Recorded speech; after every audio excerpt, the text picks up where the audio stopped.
Hey Chris, is that you? Damn.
So I want to get into real estate, but don't know where to start. Well, what I would say is to join the Future Cash Flow Club. It's a community of investors where we talk about wholesaling, we talk about creative deal structuring, buying houses subject to, all of the creative stuff that everybody's talking about. You don't need a real estate license or any of that.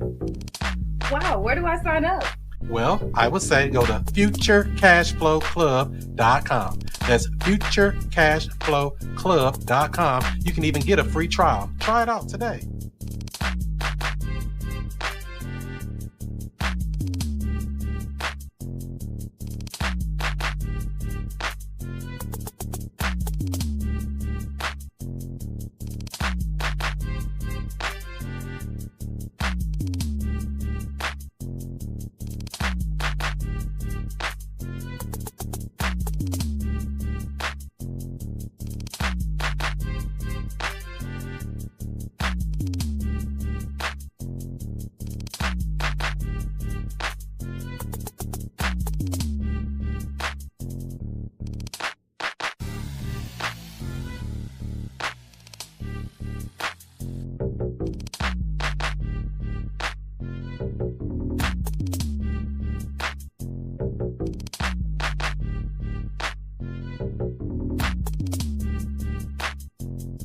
Hey Chris, is that you? Damn.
Can you hear me? I don't know.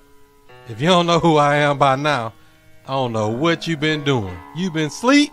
Let me wake you up with something. Straight up. Yeah.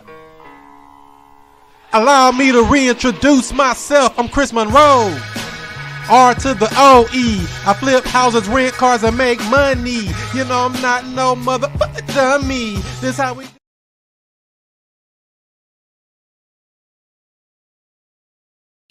What's happening? What's happening? What's happening? This is the student master teacher, Mr. I Stay Woke, Chris Cashflow Money Monroe, and I'm right back at you with another real estate video. Today's video is being brought to you by Future Cashflow Club, where we talk about wholesaling, talk about creative deal structuring, buying real estate, regardless of where you find yourself financially, credit worthiness, otherwise. All the things they told you that you could not buy real estate, we show you a way that you can buy real estate by actually finding a problem in the marketplace. There's plenty of problems in the marketplace for you to solve once you get the skill set. So it's a skill-based thing. It's specialized knowledge. It's not secrets. It's 2026. There's really not a lot that you can say is a big secret anymore. Oh, they buying houses over there.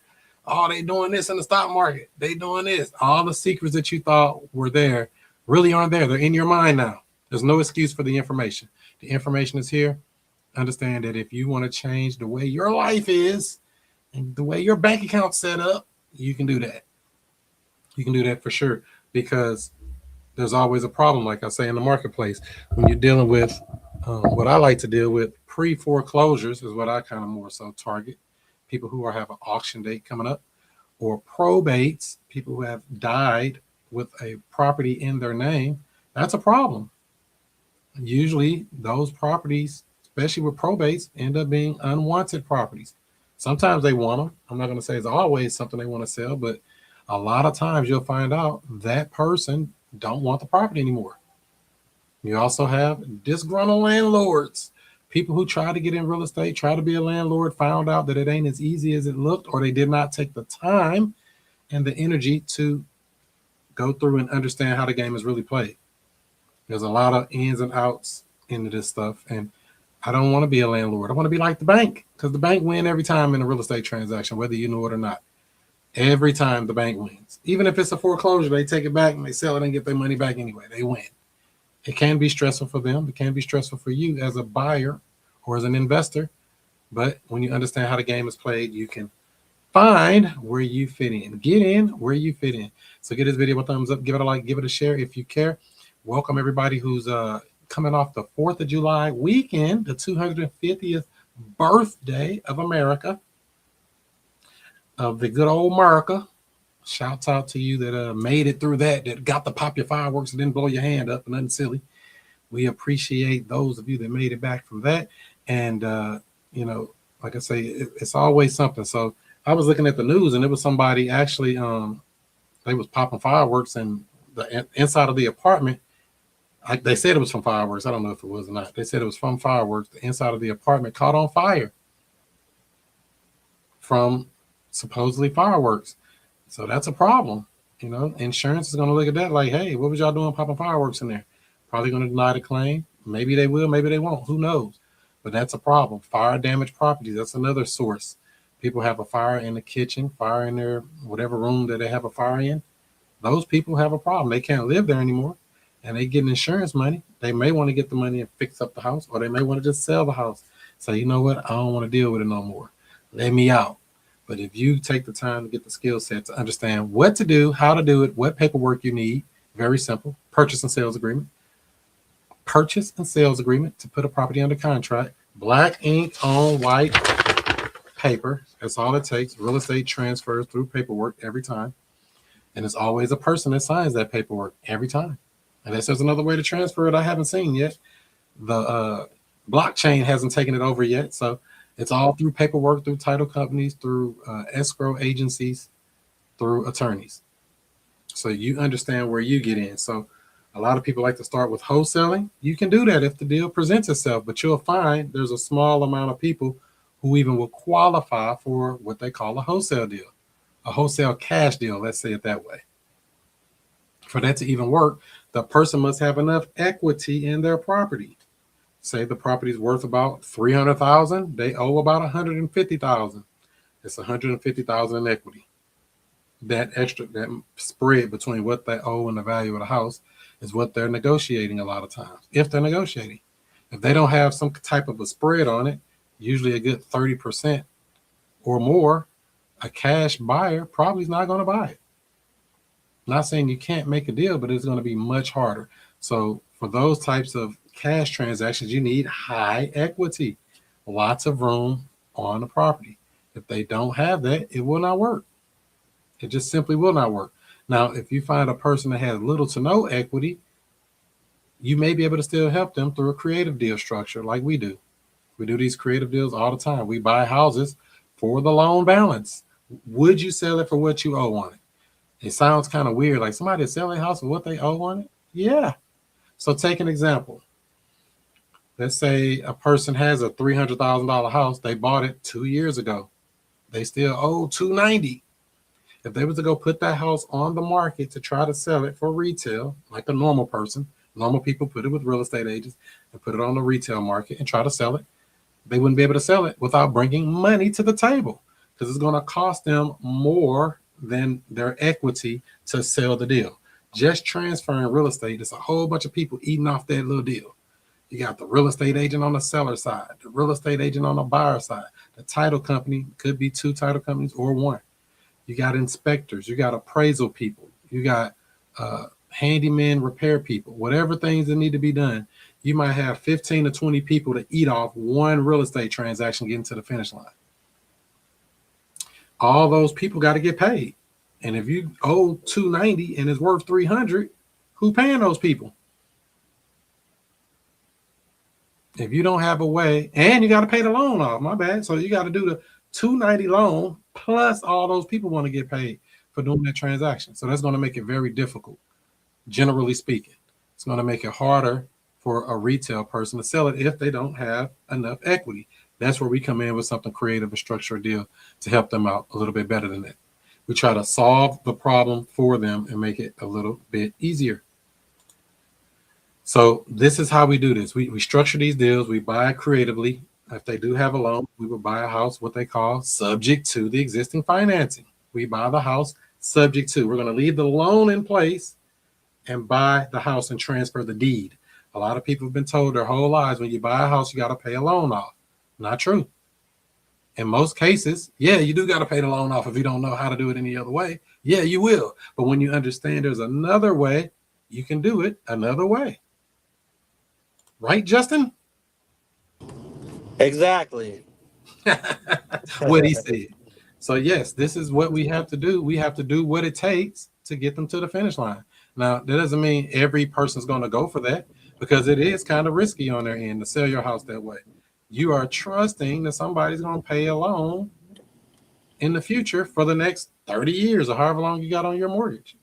30 years, 25 years, however much time is left. And so there's no way to really know for sure what's going on, Chris. What's going on, Trinity? I see some other people jumping in here. Every situation is different. We have to come with a solution for the problem that we have found ourselves in. What's going on, Chris? Chris T. What's going on? What's going on? How you doing? Going on another sunny day. What market are you in? New York. I called in before. Okay. This time I signed up, so I'm officially in your community. I just got to schedule a call with you. For sure. Oh, okay. You was the one doing those options trading, right? Yeah. Cool. I just made some money on one last week. I'm about to start. On Apple Play. Yep. I'm about to try some new strategies next week. So hopefully it works out. There's always a better way to do the same thing. For sure. So, what are you planning on doing in the world of real estate? What would you like to be doing? Exactly what you guys are talking about. I just need to get started and, getting my script together, getting a list, start doing the search, just pretty much getting antiquated with the steps and the process and what I should be doing from the beginning to the end, and just getting started, basically. Looking to get that going, not this week, but hopefully next week. Oh, okay, cool. Well, hey, that's the journey of 1,000 miles begins with the first step, right? Yep. Because there's always something going on. Are you going to be working out of the New York market, or are you going to be looking at different markets? I don't think I want to do New York market, honestly. So you see what Mom Donnie did? He said, we're going to freeze the rents. Before that, I was not a fan. So New York is they have very unfavorable rules and laws here. So and they've been doing that for years. And they just keep upping the ante. It's like every year they keep adding a new policy, a new regulation, a new rule. I can't keep up. I don't have time. So I got a question for you. If you're in New York and you're investing in New York, not you, but a person, and they dealing with all this stuff, how are they dealing with it to actually still be profitable in New York? I can tell you, I own, but I don't rent. I mean, I don't have rentals, so I own and I don't like it. Um, I learned, was it 2, 3 years ago, that a co-op only exists in New York. There's no such thing as a co-op in other states, which kind of blew my mind because it's a common term here. So I thought that that was something that was common everywhere else. And I didn't realize that they invented that just for New York. So, and the rules are different. You're not really, you're like a tenant. The rules are the same as just being a tenant. So I'm just like, wait a minute. I went through all that process, got a mortgage, bought a place, and I'm still on the level of a tenant. That's insane.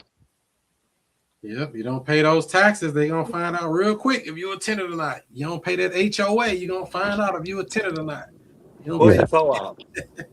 that blew my mind. I thought I was because I was the owner when I was in Connecticut. I had a house, and I came back to New York and sold, and I basically demoted myself. So what are you What's gonna a do with your co-op? property? Are you planning on moving out of it, or are you gonna stay there? I haven't decided yet. Um, I want to see. Um, I want to get this started first, and then make my decision after the fact. But I would definitely, at some point, like to get rid of it because I'm not a fan of assessments. I'm not a fan of 2% increase for no justification every year. Whatever they can invent and create to give you a reason of why the, the maintenance went up. The maintenance is more than my mortgage. Really? It's insane. Wow.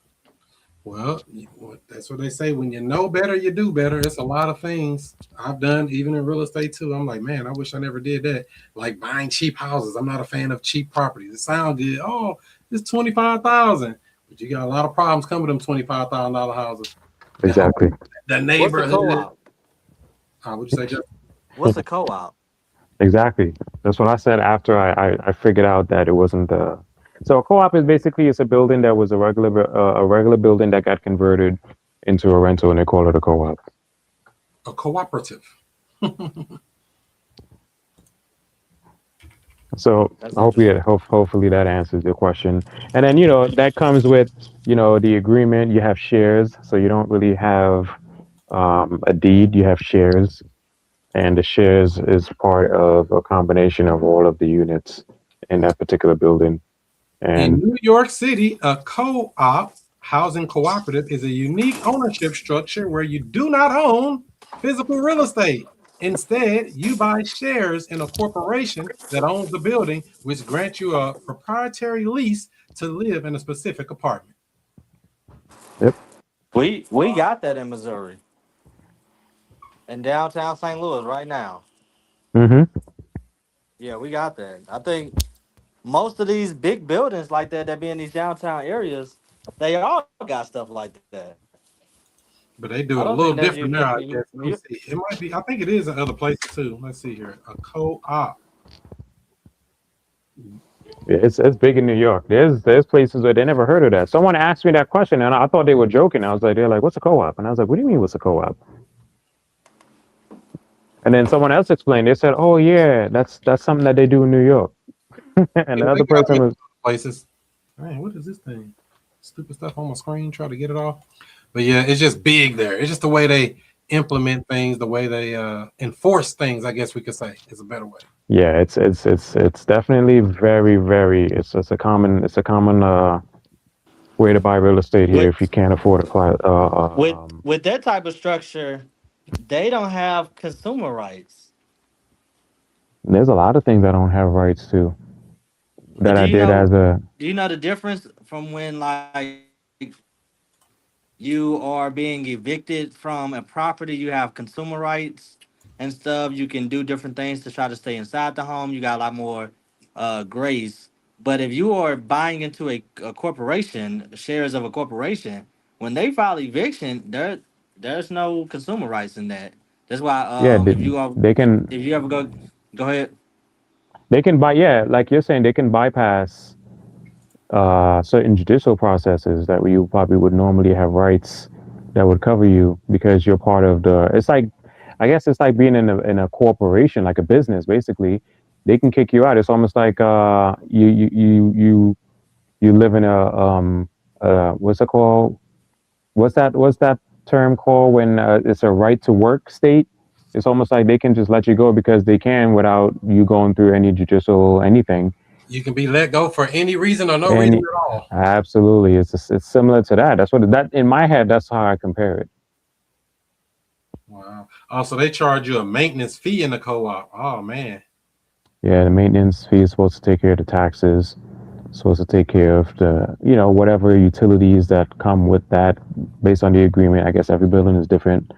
Um, the grounds, the cleaning, the snow removal, all that good stuff. And then in addition to that, you pay extras like parking or um, So they uh, charge you for parking too? Dang. yeah, it's separate. Parking is separate. You pay for that out of your pocket separately from the agreement. So so knowing what you know now, would you ever recommend somebody buy into a co-op? If they were older, probably yes. If you're younger and you have a family and you kind of want to build equity and you want to kind of do other things later on or you have time, absolutely not. Mm. Absolutely not. Maybe for someone who is elderly or maybe someone who is retired, a co-op is a good deal. You don't have anything, you just pay your maintenance. You probably have enough cash to probably purchase instead of getting a mortgage. Why not just get a condo then? You get the deed for that, even though that's kind of similar, but it's a stronger positioning. Yeah, yeah, but for someone who maybe they can't afford a co-op because it's probably more expensive, they would probably do, I mean, a co-op instead of a condo. Hmm. So it all comes down to affordability. Is that the magic word? Yeah, yeah, basically that's what it comes down to. Because co-ops, you have obviously you get more perks. You do have more responsibility, but those responsibility comes with more leverage, right? You can probably do a sub two in a condominium, but you can't do that on a co-op Mm. because you can't do a sub two in a co-op, right? It's shares. Because How you are don't you even gonna own it. All you can do is sublease it, I guess, if they let you do that. right? And if you rent it out, you need permission. Co-op, you probably don't need any permission. You just do it.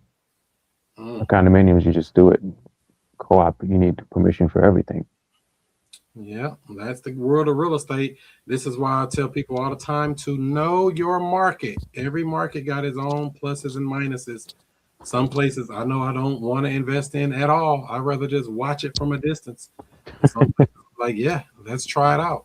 If it's a landlord friendly state, we'll take a look. But if it's Hmm. a tenant friendly state, I probably want to stay far away from it. Yep. So yeah, there's nothing wrong with that. Justin, what you been working on? Anything good this week? Any good deals locked up? Uh, yeah. So my marketing is working really good and stuff. So I'm putting people testimonials out there, and then now I'm getting pre foreclosures. Oh my god, You yay! meaning pre before it even go to the foreclosure? Pre. Damn.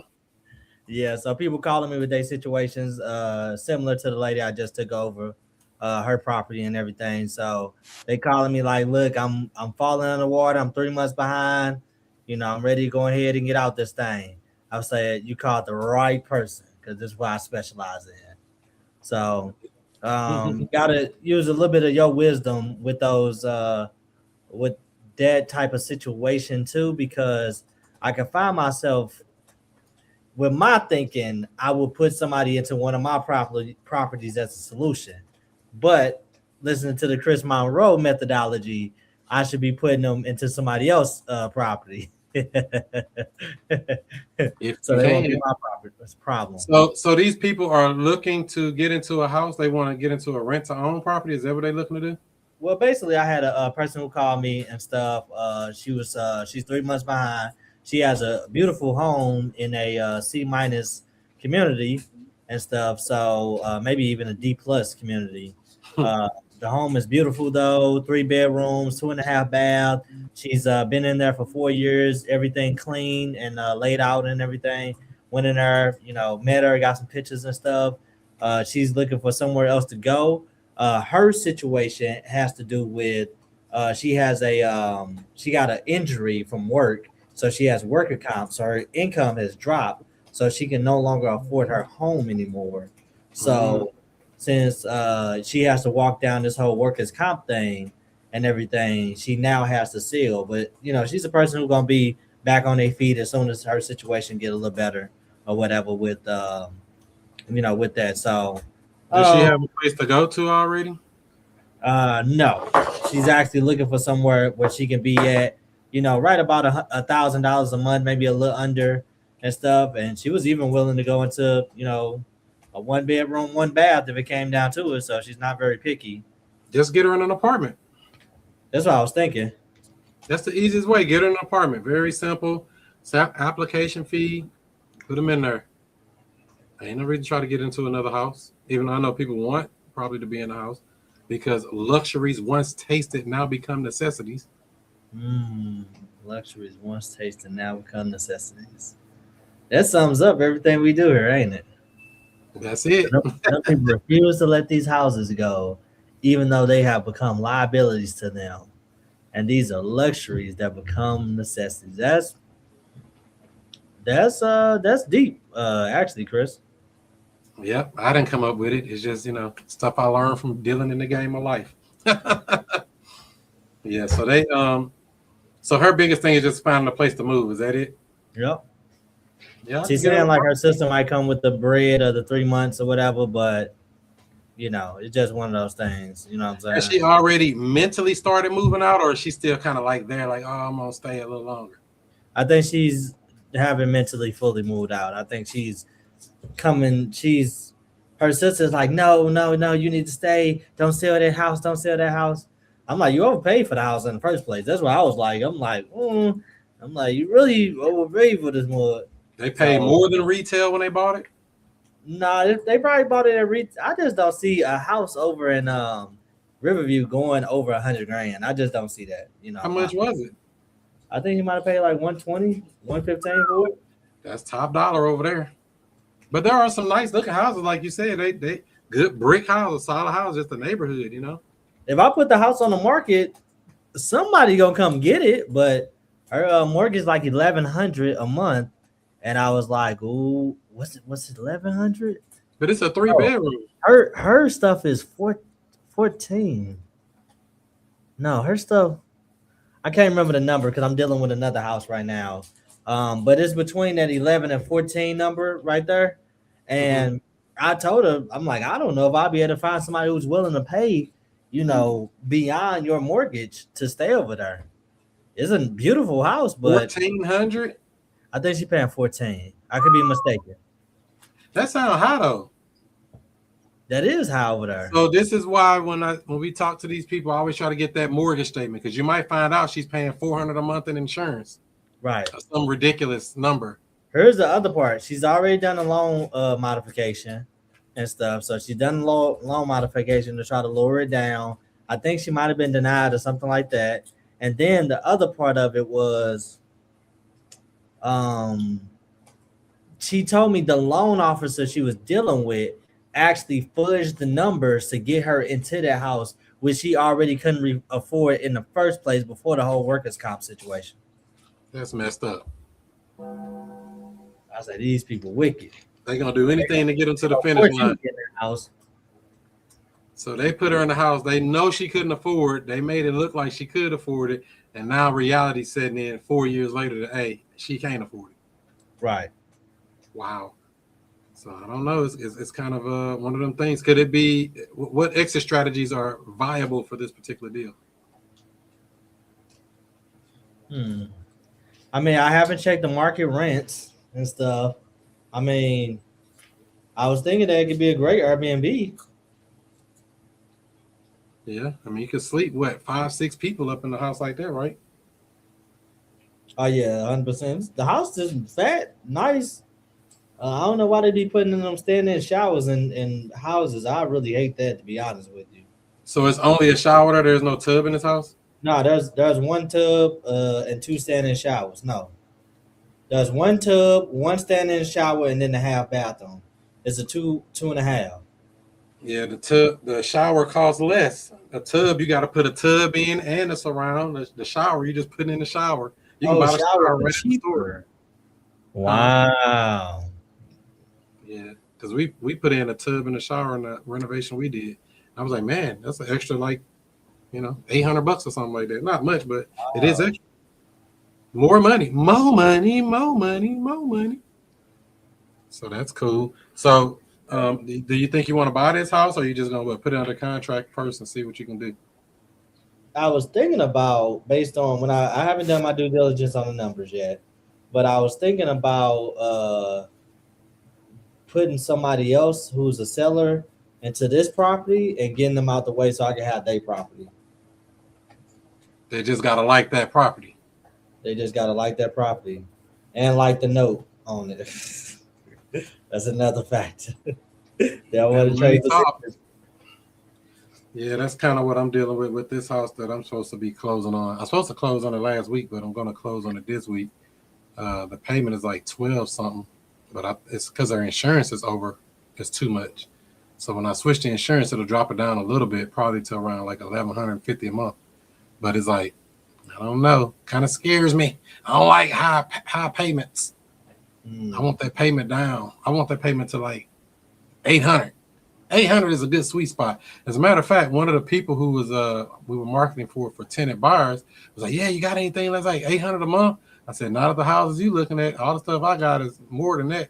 I ain't even seen an $800 house in a while. So, it's 2026, especially when you want 4 bedrooms. I need 4 bedroom, 3 bath, and I can pay 800 a month. Yeah, and pigs like mud and slop it on their face too. That's what I be thinking. But it ain't happening. Let's see here. We get into that marketing this week. Huh? We get into that marketing this week. For sure. All the time. This is a house I'm supposed to be closing on here this week. It's over here on Florida Cent. It's actually a new subdivision being built right behind this thing. So this is a quiet little cul-de-sac street. Nobody goes over there if they don't want to be. Got your oversized garage, and you got parking. So I guess you can park 2 to 3 cars there, maybe more. The other thing is this house does not have a basement. A lot of people want basements. It's on a slab.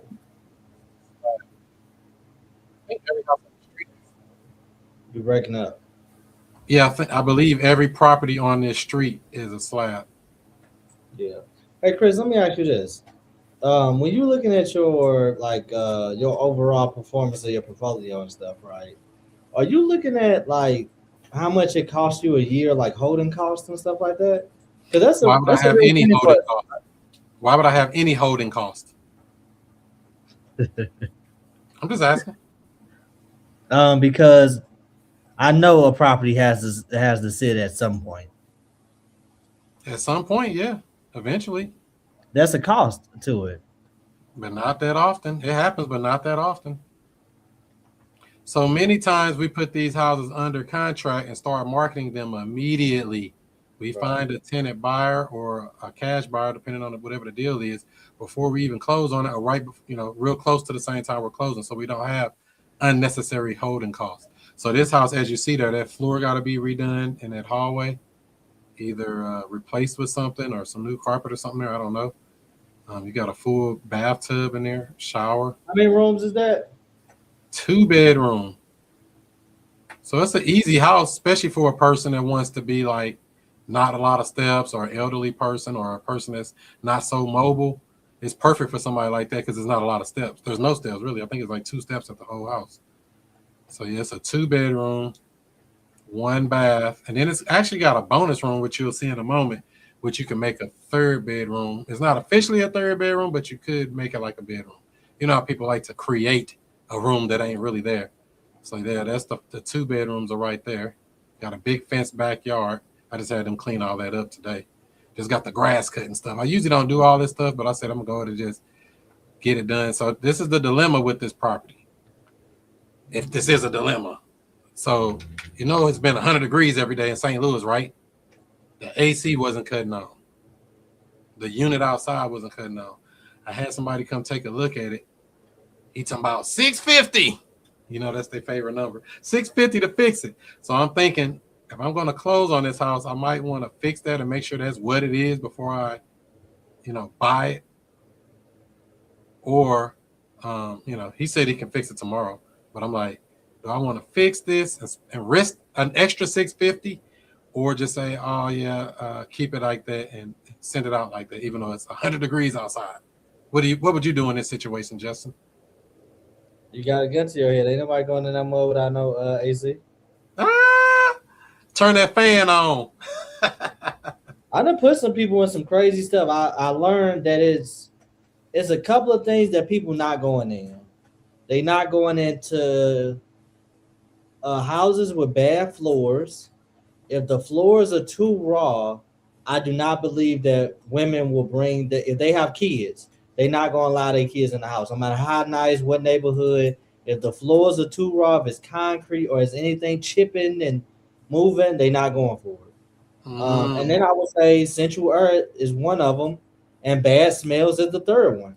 Those are the 3 things that people, I don't care what kind of situation they in, they not going in that house with those 3 things. So they don't like stinky smells. They don't like bad flooring. And what was the third one? The third one is you say bad flooring, stinky smells, and AC. If it don't got no AC, they not going in the house. HVAC. Not in the summertime. In the winter, they'll go in because they ain't gonna trip off of it. In the summer, they ain't gonna go in their house. So if you were me in this situation, you would just go ahead and get it fixed. You got to if you want to put somebody in the house. It wasn't that bad over there today, but I said, no, it's still hot. I was like, that air makes a difference. The air makes a difference. So yeah, that's this house available too. It's another house in Florissant right here. You got houses. So yeah, this. You say what? That's in Blackjack. This is in Florissant Blackjack area. Yep. This is a bigger house. It's a 3-bedroom, 3-bath. But it was a 4-bedroom, 3-bath, but they changed one room to a one big room instead of having 2 rooms. They combined one room to make a master bedroom suite. I forgot all about that house. What's going on with that house? Need a buyer. Oh, that's a cash deal. That's the problem. Cash deal. It's too much, ain't it? It's always too much if it's a cash deal. So I stopped the auction on this house a couple of months ago. But, how long that's going to last for, we don't know. They still out of town. The probate's done. They need a buyer for it. I actually got it on the MLS, a multiple listing service.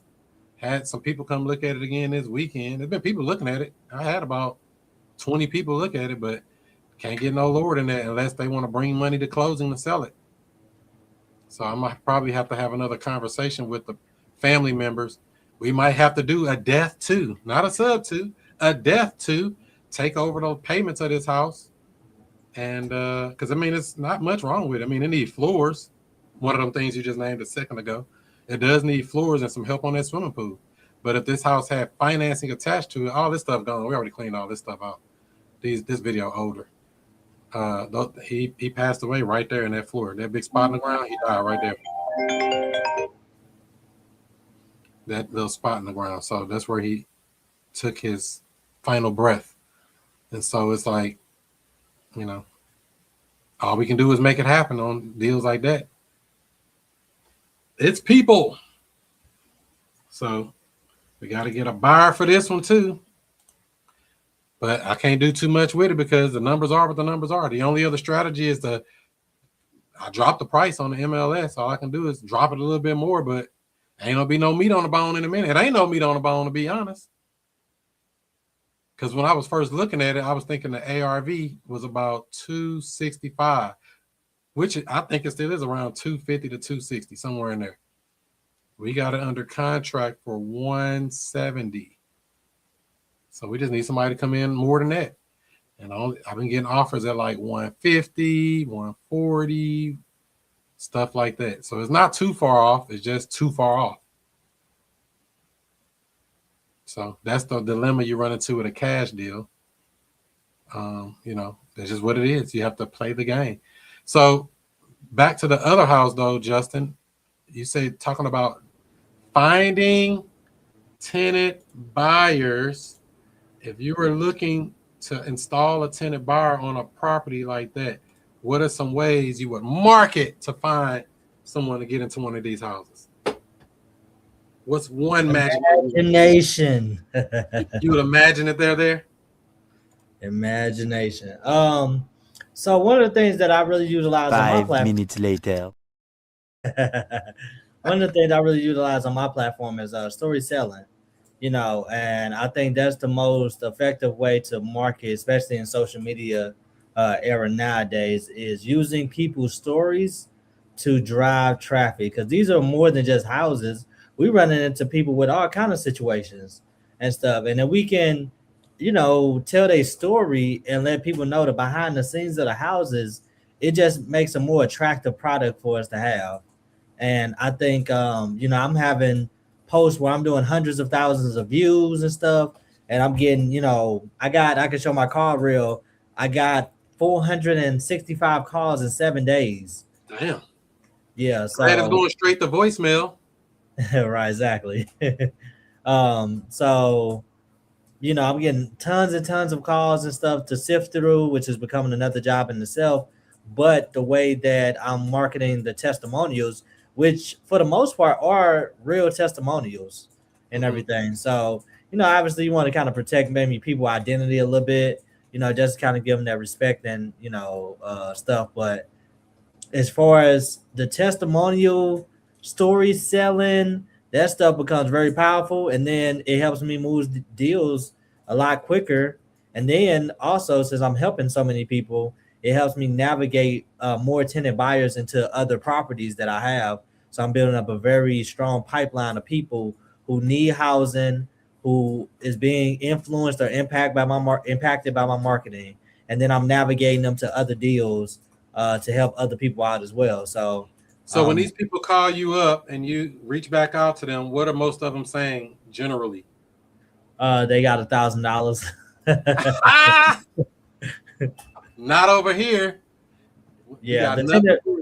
Well, you know what I think on those calls? Say it again. I think Section 8. Right, exactly. I don't really get Section 8 that much as I thought. I watched you get a bunch of Section 8 and stuff, and you got it listed on the website right up top, and they still be calling about Section 8. That's crazy to me. They don't care what that website say. They're going to do what they want to do. They inbox me about Section 8, but I don't really get as much Section 8. I got $1,000. I got $1,500. That's 90% of people. But yeah, I would say one of the things that I'm getting with my marketing strategy is I'm getting people who actually need help with real estate, like real actual help. People, I've had wholesale deals be brought to me as a result of me marketing online. People like, hey, Justin, you buy houses too? Yeah, I buy houses. Man, my auntie needs somebody. Can you go over there right now? Yeah, I can go over there. Drive right around the corner, get her on the contract. Boom. So I've done that. Like I say, I'm getting people who haven't hit the foreclosure list yet, where they reaching out to me and they're like, hey, I seen your story about this lady you just did. Want to see if you can, come over and do the same thing with my property. So being able to market yourself. So you're talking about dealing with sellers then. So dealing with people who are motivated to sell you their property or need to sell their property. Why don't they put it on the market like normal people? Why don't they put it on the market like normal people? Most of these people be upside down. When you're talking about foreclosures and stuff, most of these people owe too much money and they can't sell it on the market. That's it. I got a list of follow-ups of people who went through probate and literally can't sell their house. Really? Even after probate?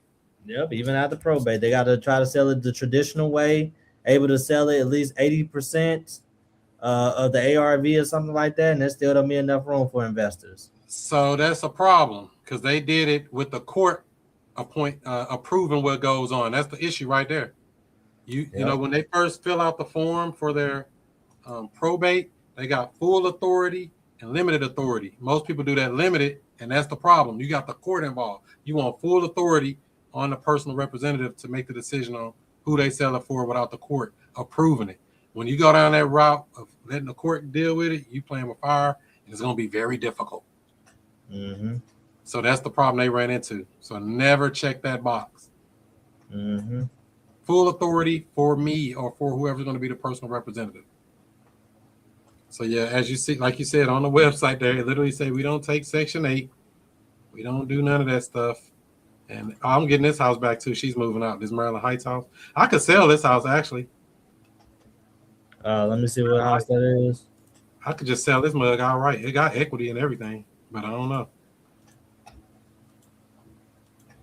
She ain't turned up. You gonna play the long-term game, or you gonna let them go? If somebody give me something close to that 300, $299.9. That mug, I'll let it go. I don't want to sell it, but I will. How long you gonna walk down that property?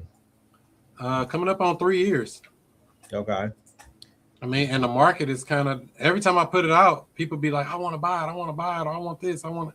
You know, and I'm like, well, I don't know. I never really looked into like, let's see, what would they give me for if they was to buy it? And buying it as is, by the way. Matter of fact, share this tab. I don't know why that thing like to do that. Yeah, this is coming up. Oh, that need to be changed. This ain't March. It's coming up in August. The lady been there since March. So yeah, this house here. I mean, I got some nice furniture and stuff in here and all that. This house. So she's paying what is it, $37.50 a month there as a furnished rental. And this is why I like furnished rentals more than regular rentals. I mean, I'm putting it back out to see if I can get another furnished rental person in there. But I'm like, wait a minute. It's got all this equity too. If somebody give me like a $300K on it, that'll make about a good $80K spread. Would that make you feel better, Justin? Is that better than a flip? That'd be amazing. But I don't really have to sell it. That's the other thing. Look at that property I just sent you. On what? Let me see. Hold on. Where'd you send it to? I texted to you. Let's see what we got here. Not yet. It ain't come through yet, unless my phone doing some weird stuff. Not yet. I ain't get it yet. Let's just look it up on Zillow. All right, what you got? 1920 Crown Point.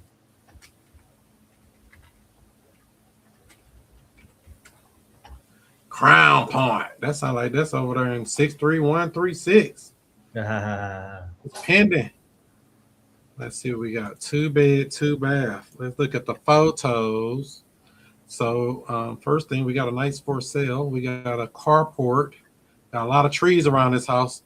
Sound like a bill to me. That's the first thing I think. I almost getting a phobia about trees. I already took that one out, so that's good. We got a weight set. You ain't even got to go to the gym no more there, Justin. You can just go down the basement. It's ready for you. You got a row and sit and a little bench press. You ready? And we got a blue grandma bathroom. Functional, but definitely out of date from the 1960s. What will it cost to put a new bathroom in there, Justin? You had an idea? Probably $8,000. No, it don't cost that much. You saying that cost $8,000 for a bathroom, a brand new? Oh, okay. Nope, about $3,000, depending on what you're putting in there. Okay. As long as you didn't get some crazy, wacky plumbing stuff going on once you start busting them walls open. Stuff like that is what run the bill up. But a little bitty bathroom like this, $2,500 to $3,000. Okay. Because like I said, this damn, I went too fast. Like this right here, the showers. Well, yeah, you got walls too. You have to bust all that out. The demo, the floors, the tub, shower. So this toilet be about $100. Sink be about another $75. Tub would be about $400 to $500. The surround to put around about another $400 to $500, plus your labor and your walls and your other little fixtures. So yeah, about $2,500, something like that. depending on who you get to do it. Somebody might try to charge you more, but $2,500 to $3,000 is, on a simple house like this is all it should take. You shouldn't be spending more than that on a bathroom. Yeah. So the backstory on this property is basically the way that this property came to my peripheral is basically I was in the kitchen with my uncle, and he was telling me about how he was about to buy this truck. And he was like, his cousin had passed away, and his daughter, going through probate right now so he could buy the truck. And I'm like, did they own a house? And he's like, yeah, they actually did. And she's trying to sell the house. I'm like, okay, cool. I was like, give me her number. Called her up and everything, reached out to her. I got to her before they even listed it on the market. Look at how many days it's been on the market now.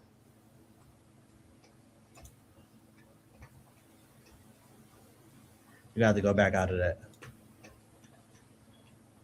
222 days. Yep. So I've been following up with them for a long time. She basically in a situation where the court say she can't sell it for no lower than his medical debts. His medical debts are, at first she was trying to get maybe like 100 off of it and stuff, but she couldn't get that, which I told her from the beginning she wasn't gonna be able to get that for the house. And then she's literally at 75 grand, and that's the lowest that she can go. But why can't we negotiate something with the medical debt? That's what I tried to do. Yep, that's what I tried to do with her and stuff.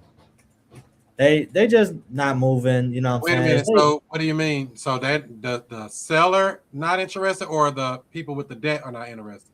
The seller is not interested in that idea because she believes that she could sell it at 75 grand. Oh, well, I leave them alone. I go on down the street. I don't even waste no time on them.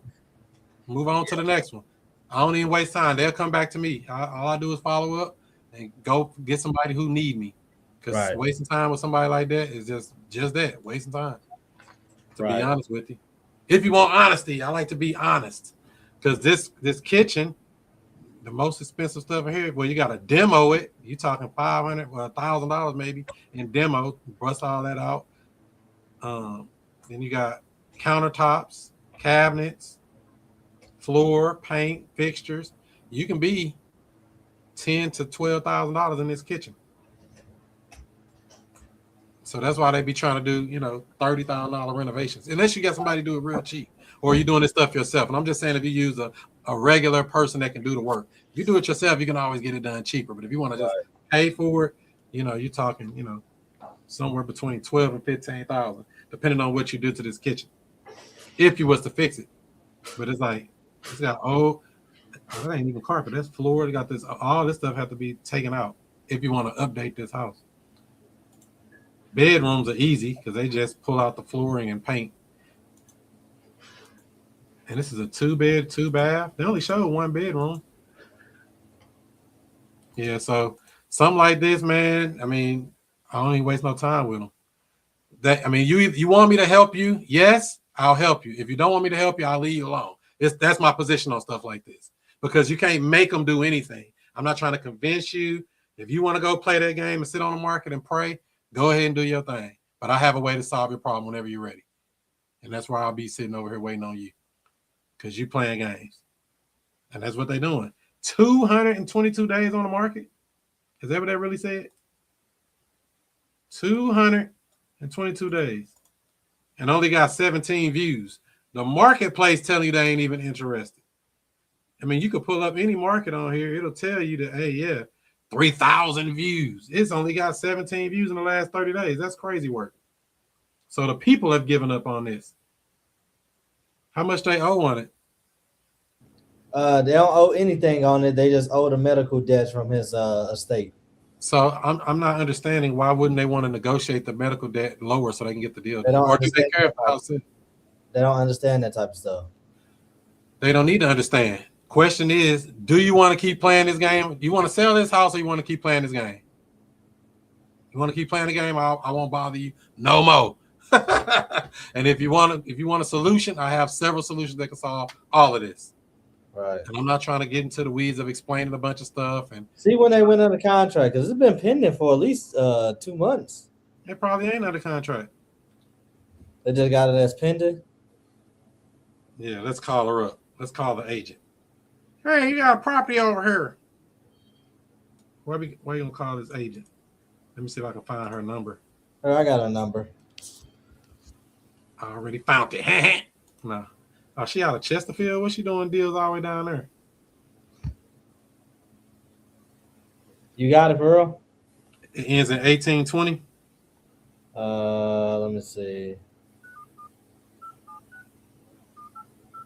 It might do. Patterson. Hi, if you record your name and reason for calling, I'll see if this person is available. Nope. This is Chris trying to buy one of your houses that you have listed.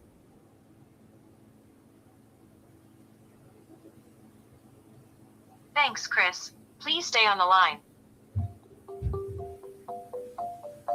Damn, no. Hey, this is Chris. You had a property listed on Crown Point. Is that one still available? No, it's not. Oh, you sold it already. It's under contract. Oh, okay. You have any others in this particular area? Not at the moment. That's the only one right now. Okay. Well, I just thought I would call and check. Thank you. Okay. I just bothered her. Yeah. The agent's always being bothered, quote unquote. That's why they don't do no deals.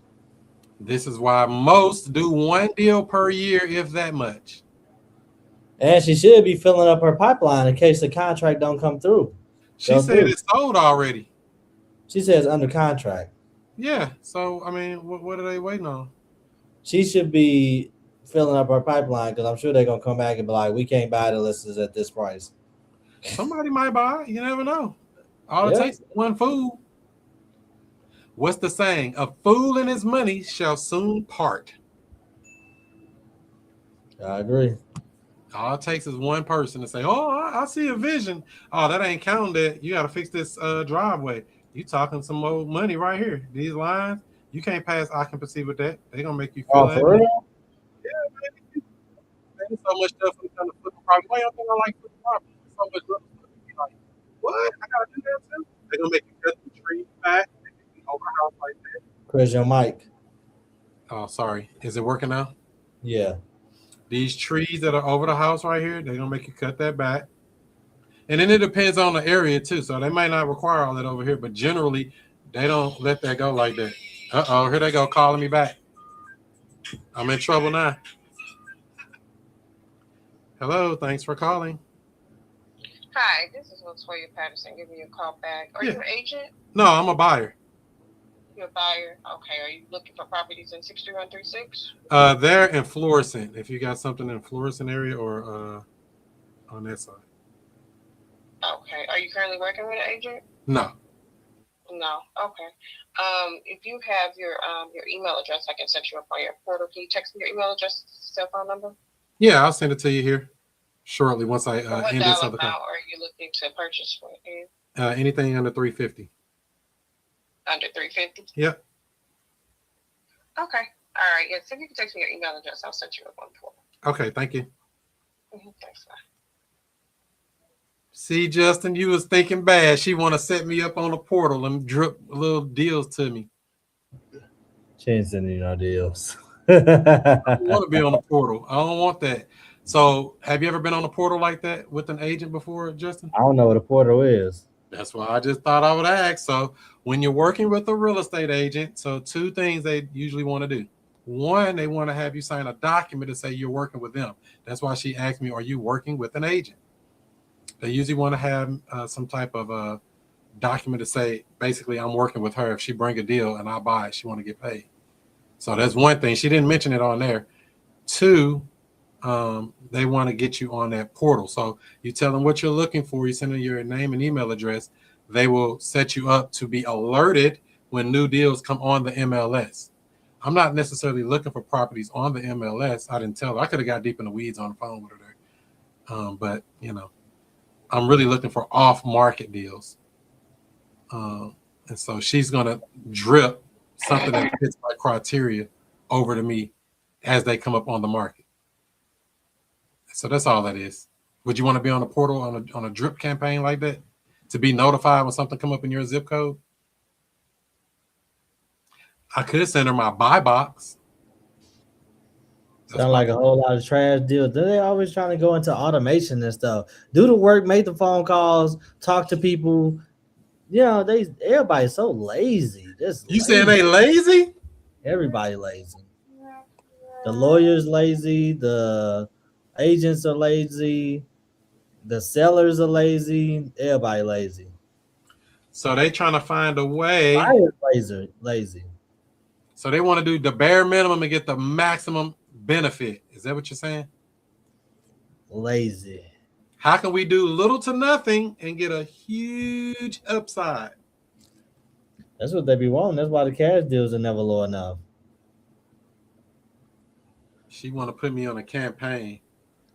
That's why we're gonna be at between me and you 100 deals before the end of the year, because everybody lazy. Yeah, you know, I did 17 deals in my first year, so that tell you right there that how lazy it is. And that's when I was full time hitting it, like goom goom goom goom goom on it every day. I'm kind of part time now, so it's like, you know, I guess I got to go back full battle router for 2026 and end the year strong. We need 10 more houses before the year ends, Justin. We do need 10 more houses. And they all got to be worth 100 or more. I don't want no cheap houses. Keep the cheaps. You say what? Because I'm trying to think of all the properties. Oh, what about our auction that's coming up? Auctions? No, I'm talking about the tax auction. Oh, yeah, we're going to the tax auction, right? When is that? Hold on, let me go pull it up. Hold up. Tax auction, right? I think it's coming up in like 2 weeks, ain't it? Something like that. Or something like that. Yeah. Oh, wait a minute. Wow. So here's the big alert for St. Louis City tax auction. Let me take that off my screen there. So according to this note, as of 2026, the land tax season, cash is no longer accepted as a payment for land tax properties. You can't pay cash no more, Justin. So what do you mean cash? Oh, this because of the new laws in effect. They know people buying these houses with their drug funds. Hold on. The 14th is, so not this Tuesday, next Tuesday. This is when the auction is right here, next Tuesday. And guess how much it costs, Justin? Free. So they got we should do an event just to get a bunch of people to come. They ain't coming, man. These people lazy. You just said I send out this call to about 40 people every Sunday. And them people straight up like, I'm like, damn, we giving out free information. It's the hardest thing to sell. Hold on. Are they going to tell us where the list at? I can't pull the list. Is it not out yet? The list is posted 2 weeks prior to the auction. What's 2 weeks from the 14th? Today is the 5th of July. We're within 2 weeks. Where is the auction list at? Oh, maybe this is it right here. Damn. Martin Luther King. Is it a good property if it's on Martin Luther King, Justin? Absolutely not. And Martin Luther King's a good street on Bird. I might know somebody on here. I might not want to show their name.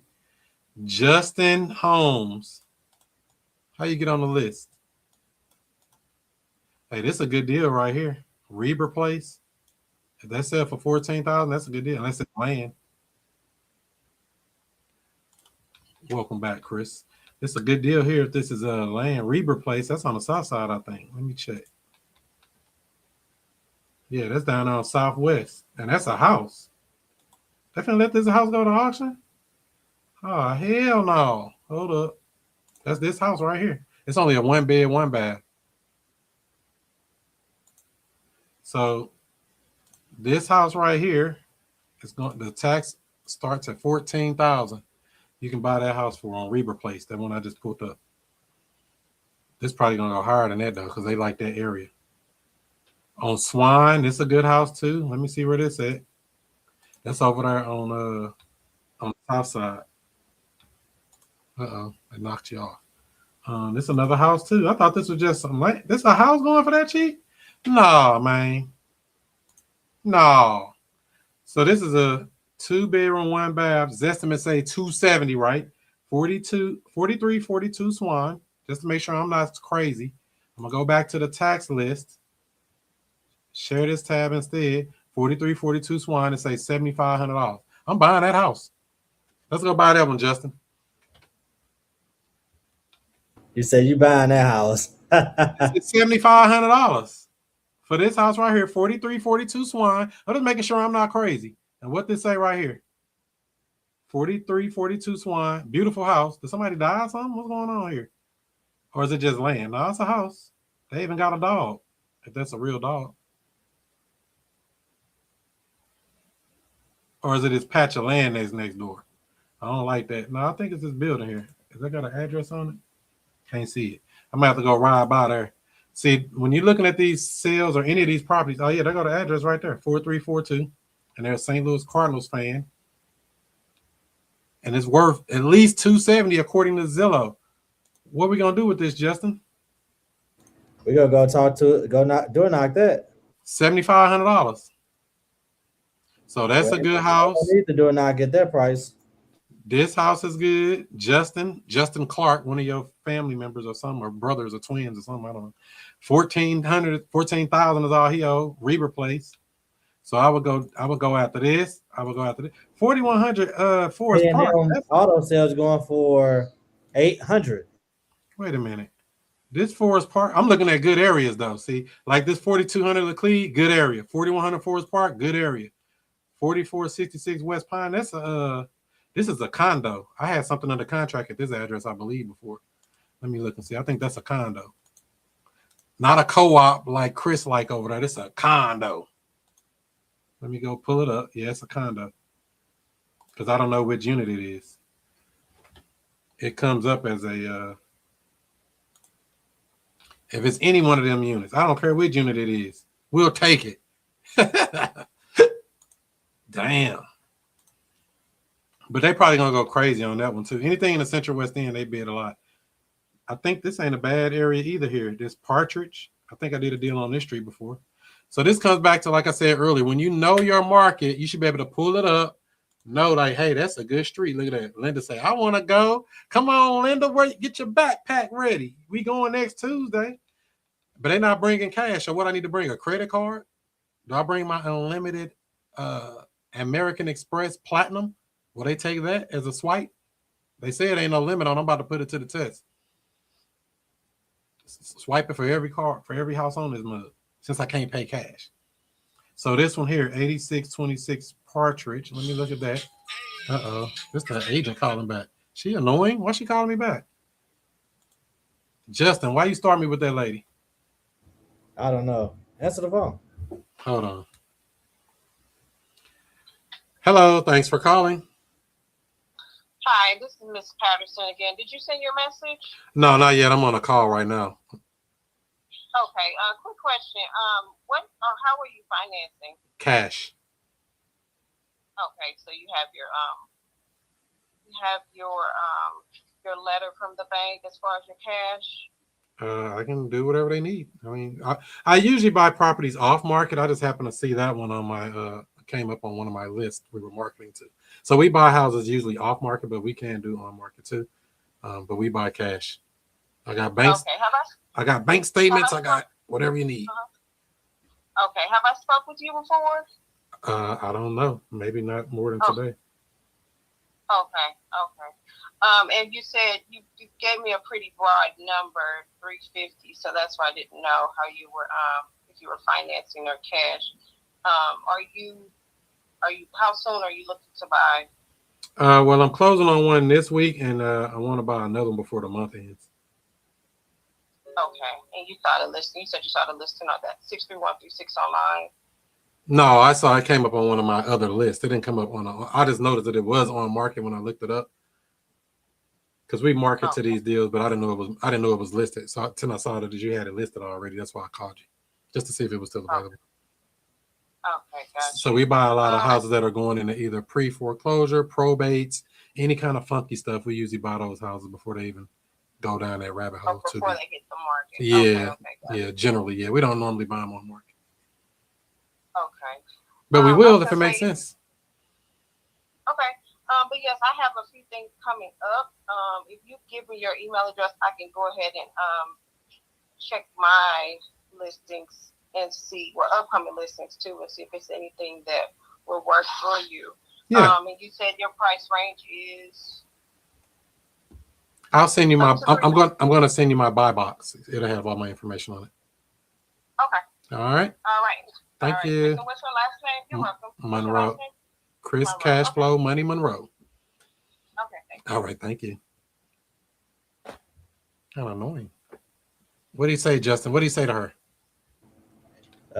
She trying to get you under that paperwork as hard as possible. She got bills. Hard. She said, "I got me a whale." No, you don't. Get off my phone, lady. No, I shouldn't say that. Christmas coming up. But I'm a picky buyer. She don't know that yet, but I'll let her find that out later. You should have told her we usually buy properties with no money.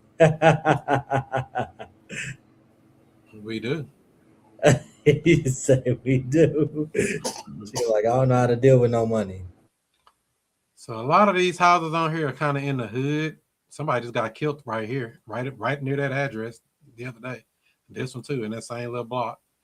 Hall's Ferry right there by the circle. That's where that little baby just got shot by that that 10-year-old. Dang, that's crazy. I think that's right there near that. Yeah, it is. It's blocks away.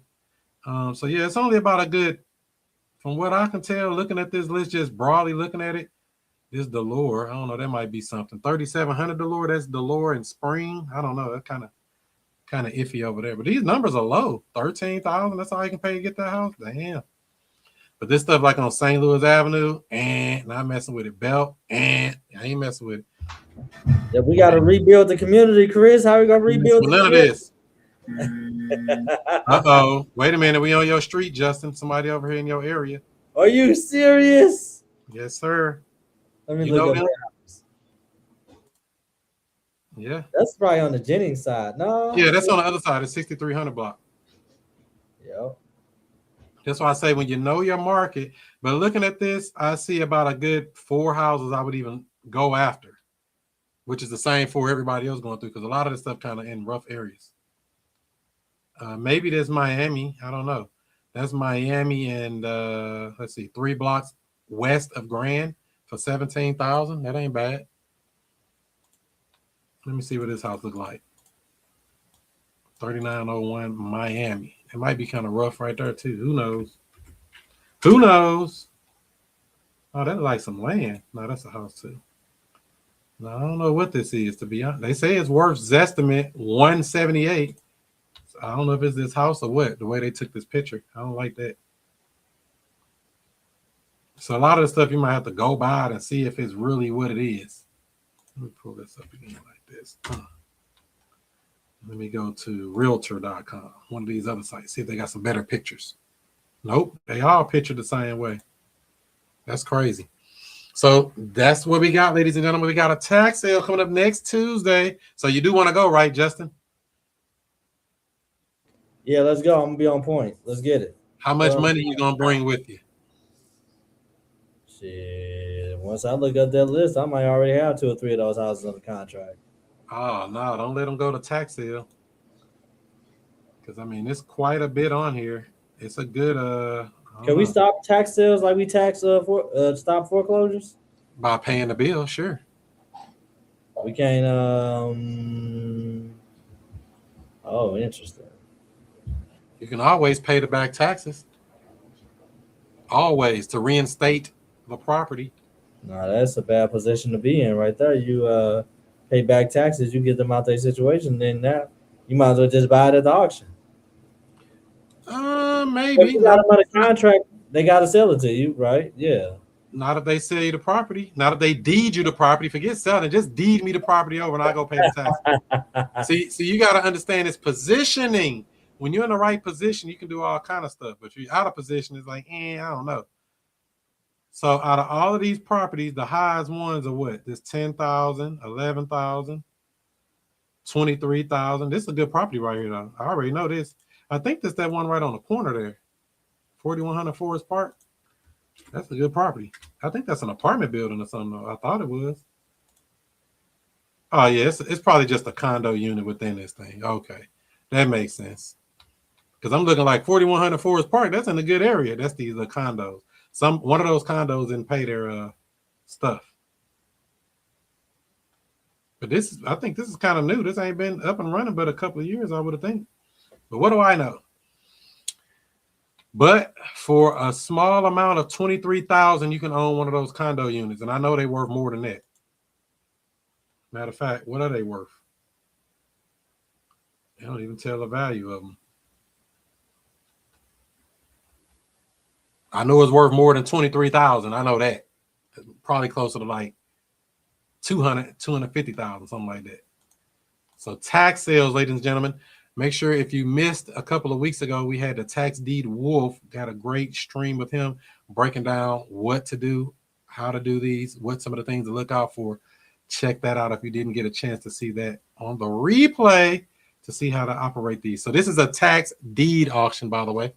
So St. Louis County has tax lien certificates where you buy a certificate and they have a redemption period where they can redeem it within that redemption period and they just pay you interest for you paying their back taxes. St. Louis City goes straight to deed, tax deeds. So the county does tax liens, the city does tax deeds. You need to understand your market, your county, how they operate unpaid taxes in your particular market, because everybody may play the game a little different.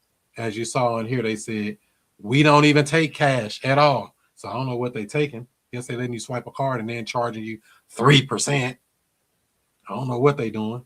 But as you see, there's a, 3 pages, 3.5 pages worth of people on here. So what's that about, I don't know, 75 people, something like that? That all going to tax sale here. Now, some of these are going to pay up before time, just by the way. So don't think that just because you see it on a list, it's going to make it, because they can pay for it all the way up until the day of the auction. They can go in and reinstate their own thing, especially something like this, $838, they're going to let this house go. But when you start digging into these and start looking up the owner, like this Clarence person here, you say, dang, Clarence died last year. That's why that ain't paid. He died 3 years ago. Or he's in a nursing home and he just letting the house go. Or his kids ain't paying it, whatever. Or this could be over there in that tornado zone. Don't forget we had a tornado here. A lot of these houses, they stop paying taxes, stop paying for it, period. No insurance, no taxes on these properties. They're just sitting. So that's why I said it's a good handful, probably about 5 or 6 of them that I would even look into, me personally, because a lot of these are in rougher areas than I want to be in, generally speaking. So Art coming in town too next Tuesday. Not this Tuesday that's coming up, the Tuesday after that. Art coming down to the auction, to the tax sale, right, Art? No, I'm not coming down there for that. Oh my God. I'm gonna be on the outage. What is that? Steel mill shutting down and we're doing a lot of big repairs. Oh wow. Well, that keeps you busy. So yeah, we were just looking over some of these properties that's coming up for the upcoming auction. Justin, did you have this house too? Didn't you have something on Lucille before? Yeah, I had something on Lucille and I had something on West Bell. So yeah, all these people coming up. A lot of this stuff on the west side of St. Louis, north side of St. Louis. I only seen a couple on the south side. So this one here is on the south side on Delore. And the Art, in your city, do they have a Martin Luther King Boulevard or Drive? Yes. Is it a good Yes, area? they do. Is it a good area? No. Oh my God. There's no good Martin Luther King anywhere in America. That's messed up. I was seeing something about that. I don't know what's up with that. Yeah, it's a rough area though. Martin Luther King, MLK. This might be some good here too. This Clem. See, I just know the streets. I just know that some of these are in better areas. Like, wait a minute, that's over there. I can handle that. This on Tower Grove Park. Shoot. This house right here, that 2361 Clem. Oh, wait a minute, somebody. Yeah, it look kind of rough too. You can tell it look vacant because it's overgrown foliage. If this is a current picture, I don't know if it is or not, but Just seeing that it's kind of, I don't know, overgrown there. Not too bad, but it ain't too good either. But if you look at it, they saying the Zestimate is $279, and over here on the auction list, they got it for $16,000, almost $16,000. So how we gonna do this? You gonna put some money in the pot, then, Art? On that particular deal, probably not. Oh my God, he won't buy nothing. I just need stuff up here in Lake County. You better look up your auctions. When are y'all auctions up there? Ours is the first Friday of each month. Oh, so this is tax auction. I'm sorry. Oh, Pre-foreclosure. These are tax auctions. those auctions are like I think that's the one that they do twice a year. It's like in May and October or something like that. You said Lake County? Yeah, Lake County, Indiana. Tax auction. So this is very simple. So people are like, oh, how do I find my auction? What do you do? Lake County, Indiana tax auction. Is this it? No, that's some prop stream. Is that it? No. What is this? This must be it right here. Boom. They got the supervisor and the clerk with no photo. Come on, man. Tell them to put their photos up on the website. They being that lazy. Justin just said people are lazy, and that's true. They don't even put their damn photo up. Man, these people up here be getting in trouble, man. They probably cycling through them too quick. They ain't even get a photo up. They getting fired and dishonorably discharged. I don't even see a list on here of when the auction is. Yeah, man. Every so often we hear about different schemes coming out of these tax sales of insider information getting passed along and yada yada yada. Yeah, part of the game. Anything interesting you working on this week, Art? Oh yeah. Last week I was talking about a deal that I had under contract as a cash deal and I was going to assign it. Long story short, I had a buyer go out and of course he wanted to be lower. So I just used that as ammunition and renegotiated a terms deal, no money down. It's a pretty sweet one. So wait a minute. You originally had it where the seller wanted to sell it cash for a number. You sent out a cash buyer. He said he needed for a way lower number because it ain't never low enough when dealing with the cash buyers. You went back and told the seller, hey, the only way we can get that number is if we can structure something creatively. And he was game for it. Is that what I'm getting? Yeah, only piece that you didn't include was so the buyer told me he needed to be at 65. So I went back to the seller and told him we needed to be at 50 to 55. And the seller was saying that that's too low. And then he was like, oh, man, I'm going to just have to follow up with you tomorrow. So then at that point, then I was like, well, there's a way we can get you that 98,000. And then he actually objected to it at first. And then, I just kept selling them. I actually did it all over a text message too. And then his only real objection was what happens if like I stop paying, or I forgot how he worded it. Like what happens if I disappear or something. Yeah. And I told him we could just put it in the agreement that, if I was to disappear and miss payments, then the house can go back to him. He's like, all right, deal. All right. So I like the deal. It sounds good. There's one thing I would change about it though, Art, now that I'm listening to it. What? So you know how we always do the cash terms last? We should have got them down off that 98 first. How close? Yeah. I mean, we know we need to be at 55. How close to that you can get? Oh, I can probably get to like 75 or 80. All right. What if there's a way we can get you to that 80, but we just got to get creative? Now you got it at 80 versus the 98. Yeah, you're absolutely right. Come on, Art. I ain't going to let you down. Yeah, I definitely should have did that. Well, it ain't no biggie. I mean, it ain't never too late. We can always go back and say, hey, this house need a lot more work than we thought. We can still, it ain't closed yet. You can always renegotiate up until closing, right? Yeah, that's kind of what I was thinking too, because I personally haven't been out to see the property yet. So I figured, once I go out there, if it's, because it's already at a fair discount. That house is worth $225 to $250 ARV. And he told me he made quite a few repairs in the past 5 years. So it's at an okay discount that I felt comfortable to move forward. But, when I go out there, if I see something, that's definitely going to be my move for sure. I just didn't want to lose. I really want the deal. So I didn't want to run them off. And this is why you just position it as a question first. Don't tell them what you can or can't do yet. See what you can do. I mean, we need to be at 55 for a cash deal, but we may be able to get you a little more. I mean, I don't know. How close do you think you can get to that number? I can do 75. So you telling me if there's a way we can get you 75, but we might have to get a little creative, that would help you out? Yes. Now we got him at 75 or whatever number he told you or whatever number you can get him to. Even if he came down to 90, it would be $8,000 off or whatever. You know what I mean? So whatever we can get. So it's always, remember, it's just a question. Even though we want the deal, we want to give them an opportunity to come down to where we want them to be at. Opportunities. I got a question. So when you say 75 versus 90, you mean that's how much he wants cash, or? So I was just giving an example. So the deal is the guy wanted, what was it, 98, right, Art? Correct. So he's agreeable to 98, but you know, he sent somebody out there and they're like, man, we need to be like around 55,000. We can't be nowhere near that 98 or whatever. And so my positioning, Art was like, well, we can do 98 if we do creative. What I'm saying is insert another question there. How close to that number could you get? I mean, what's the lowest you see yourself going if we could work it out? Something to give him a chance to give you a number lower than 98. I just made the 75 up. He might say 90. Man, I don't see myself going no lower than 90. All right, so if we can get you 90, but we might have to get creative to structure this deal, that would help you out. Is that what I'm getting? He say yes. Now we hit him with the creative at 90 versus 98. See what I'm saying? Yeah. Yes, got it. Of these deals. It's just a question. I'm not saying we can or cannot do anything. I'm just still trying to fill it out. See, I think there's a way we can help you. I really want to help you out in this situation. What's the closest you can get to that number? And let them say it. Whatever number it is. It can be $1 off. There's $1 off you didn't have to pay. Yeah.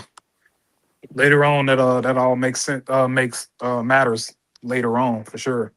Yeah, because these houses all cost money.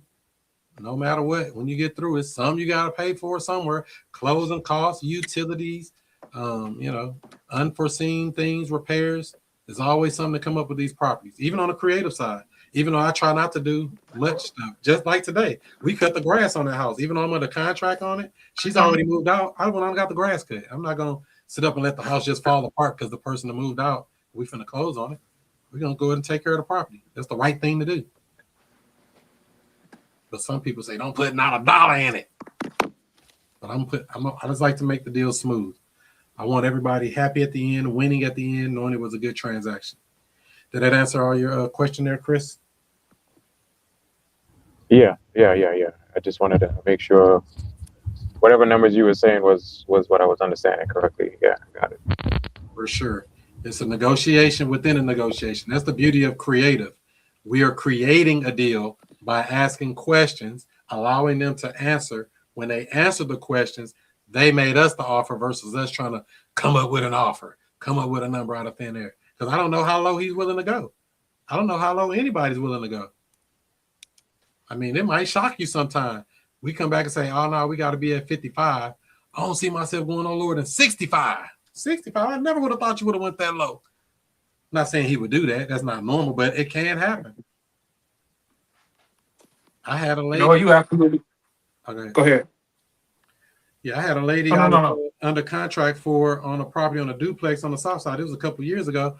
And I was trying to get a lady the property back. I was like, yeah, we can't get nobody for it. We got to get it lower. I had it under contract for 52 or something like that. But the buyer I had was only trying to pay like 52. So I'm like, there ain't no money in there for me. I can't do nothing with that. So I was like, yeah, we got to be lower. So I was just telling her, I'm going to send over the cancellation. She's like, no, don't cancel. See if you can get it done at 40. She told me the number. I'm trying to cancel. She told me to do it at 40. So I sent her the addendum, changed it, lowered the price to 40, sold the house and made my quick 12 grand and skid marks to the closing table.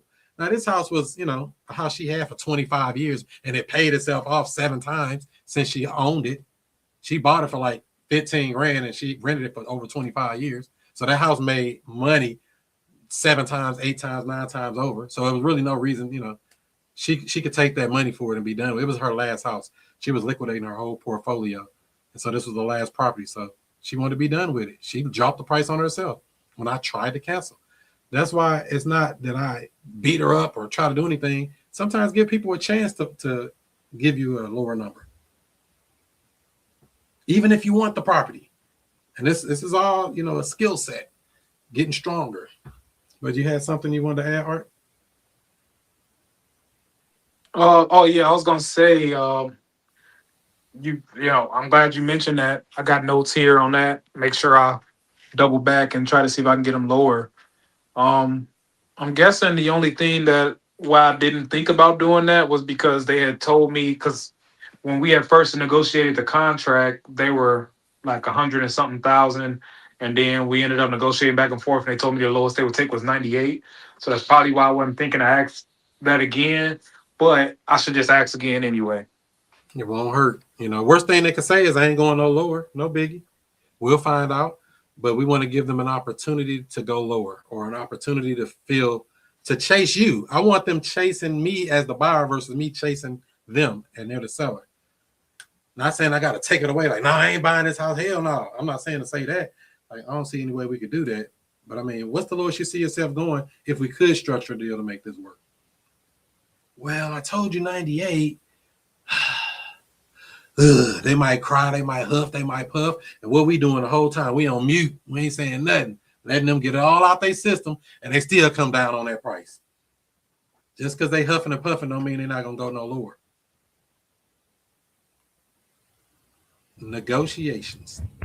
How long would you wait to do a follow-up, depending on the box? So let's say they have, I guess, a month. It's going to depend on what their situation is. We kind of already know their timeline, because that was part of the 4 pillars: timeline, condition, motivation, and the price. We kind of know they want to be out of there sooner rather than later, especially if it's vacant.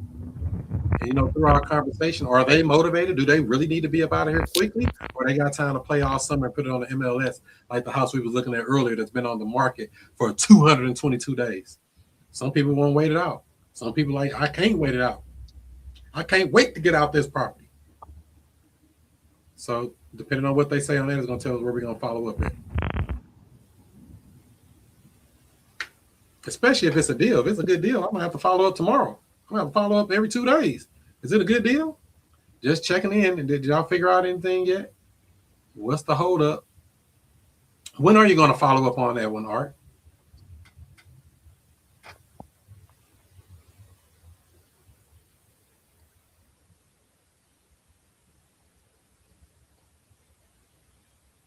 When are you going to follow up on that property, Art?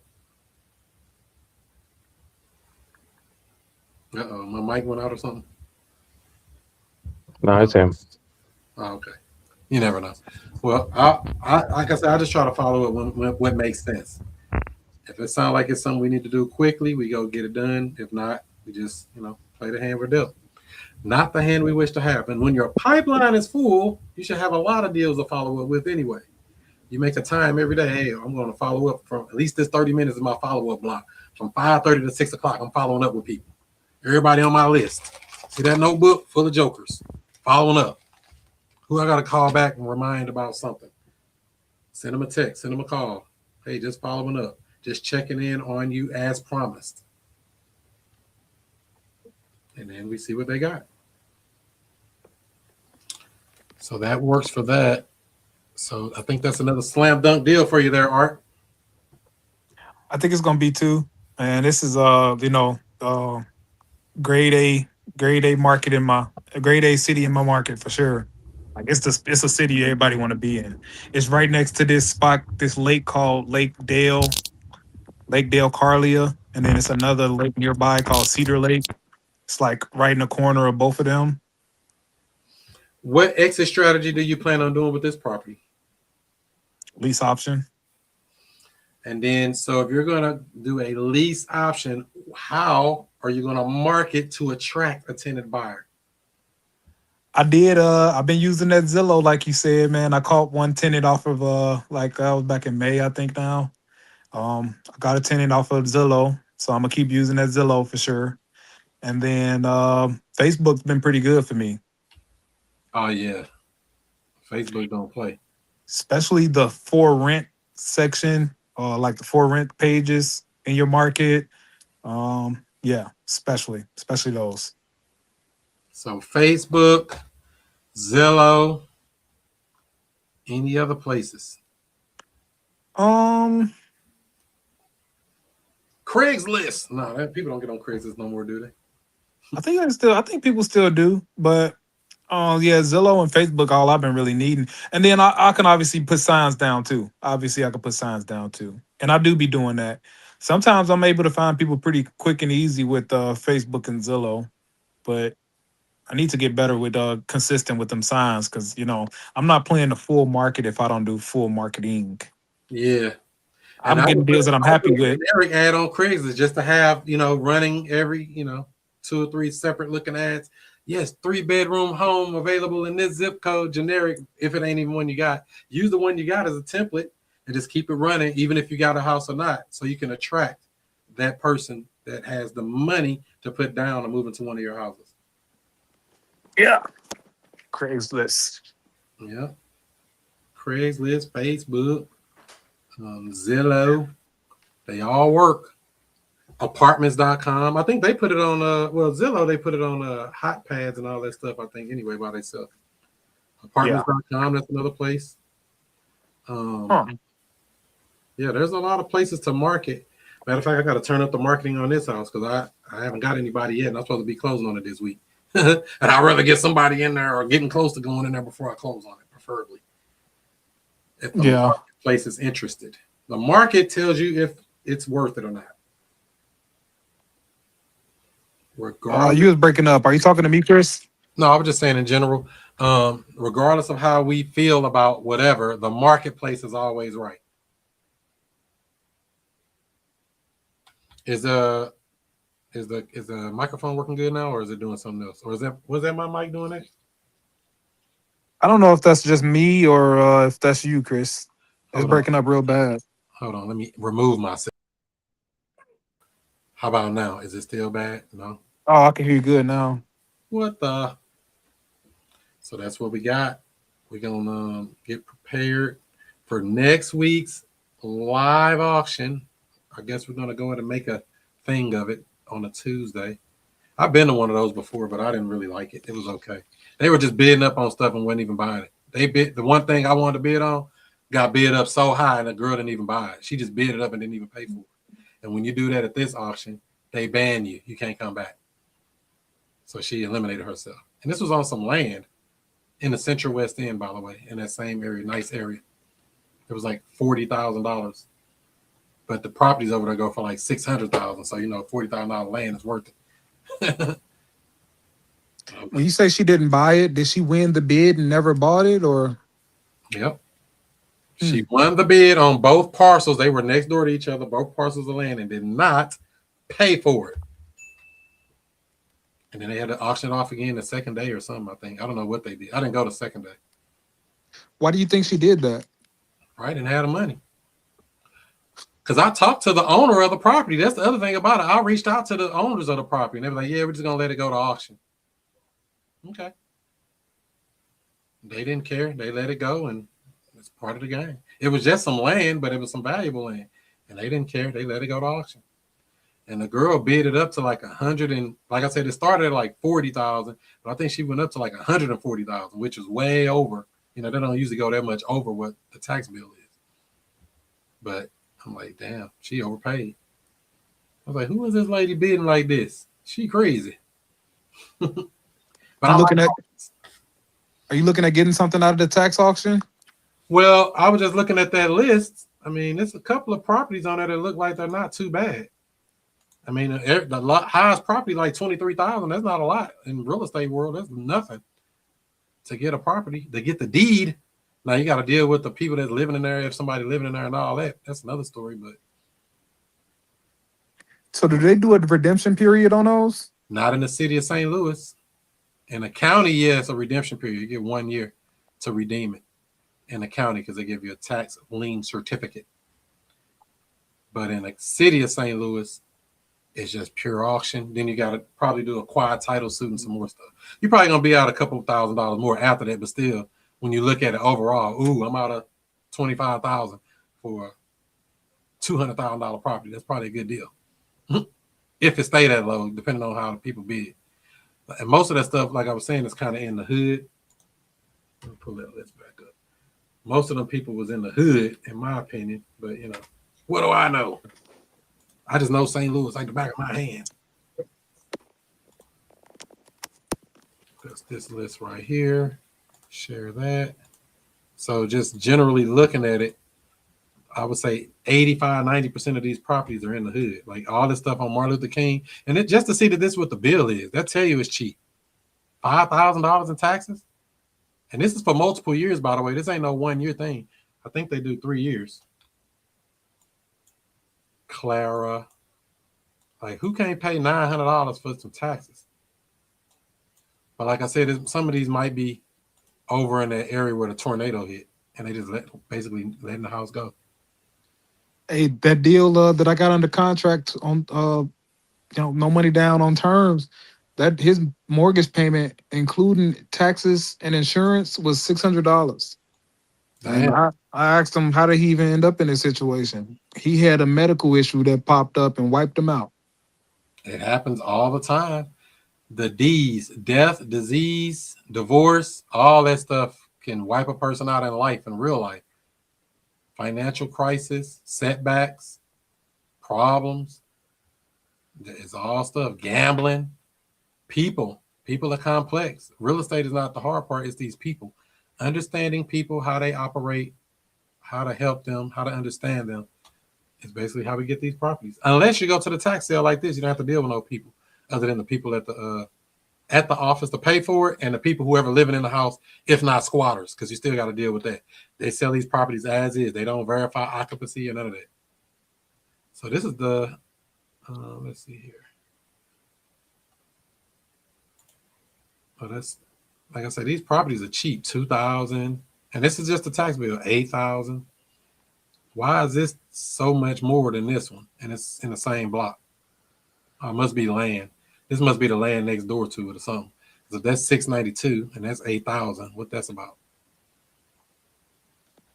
All these people. So this is what we got. Go get them.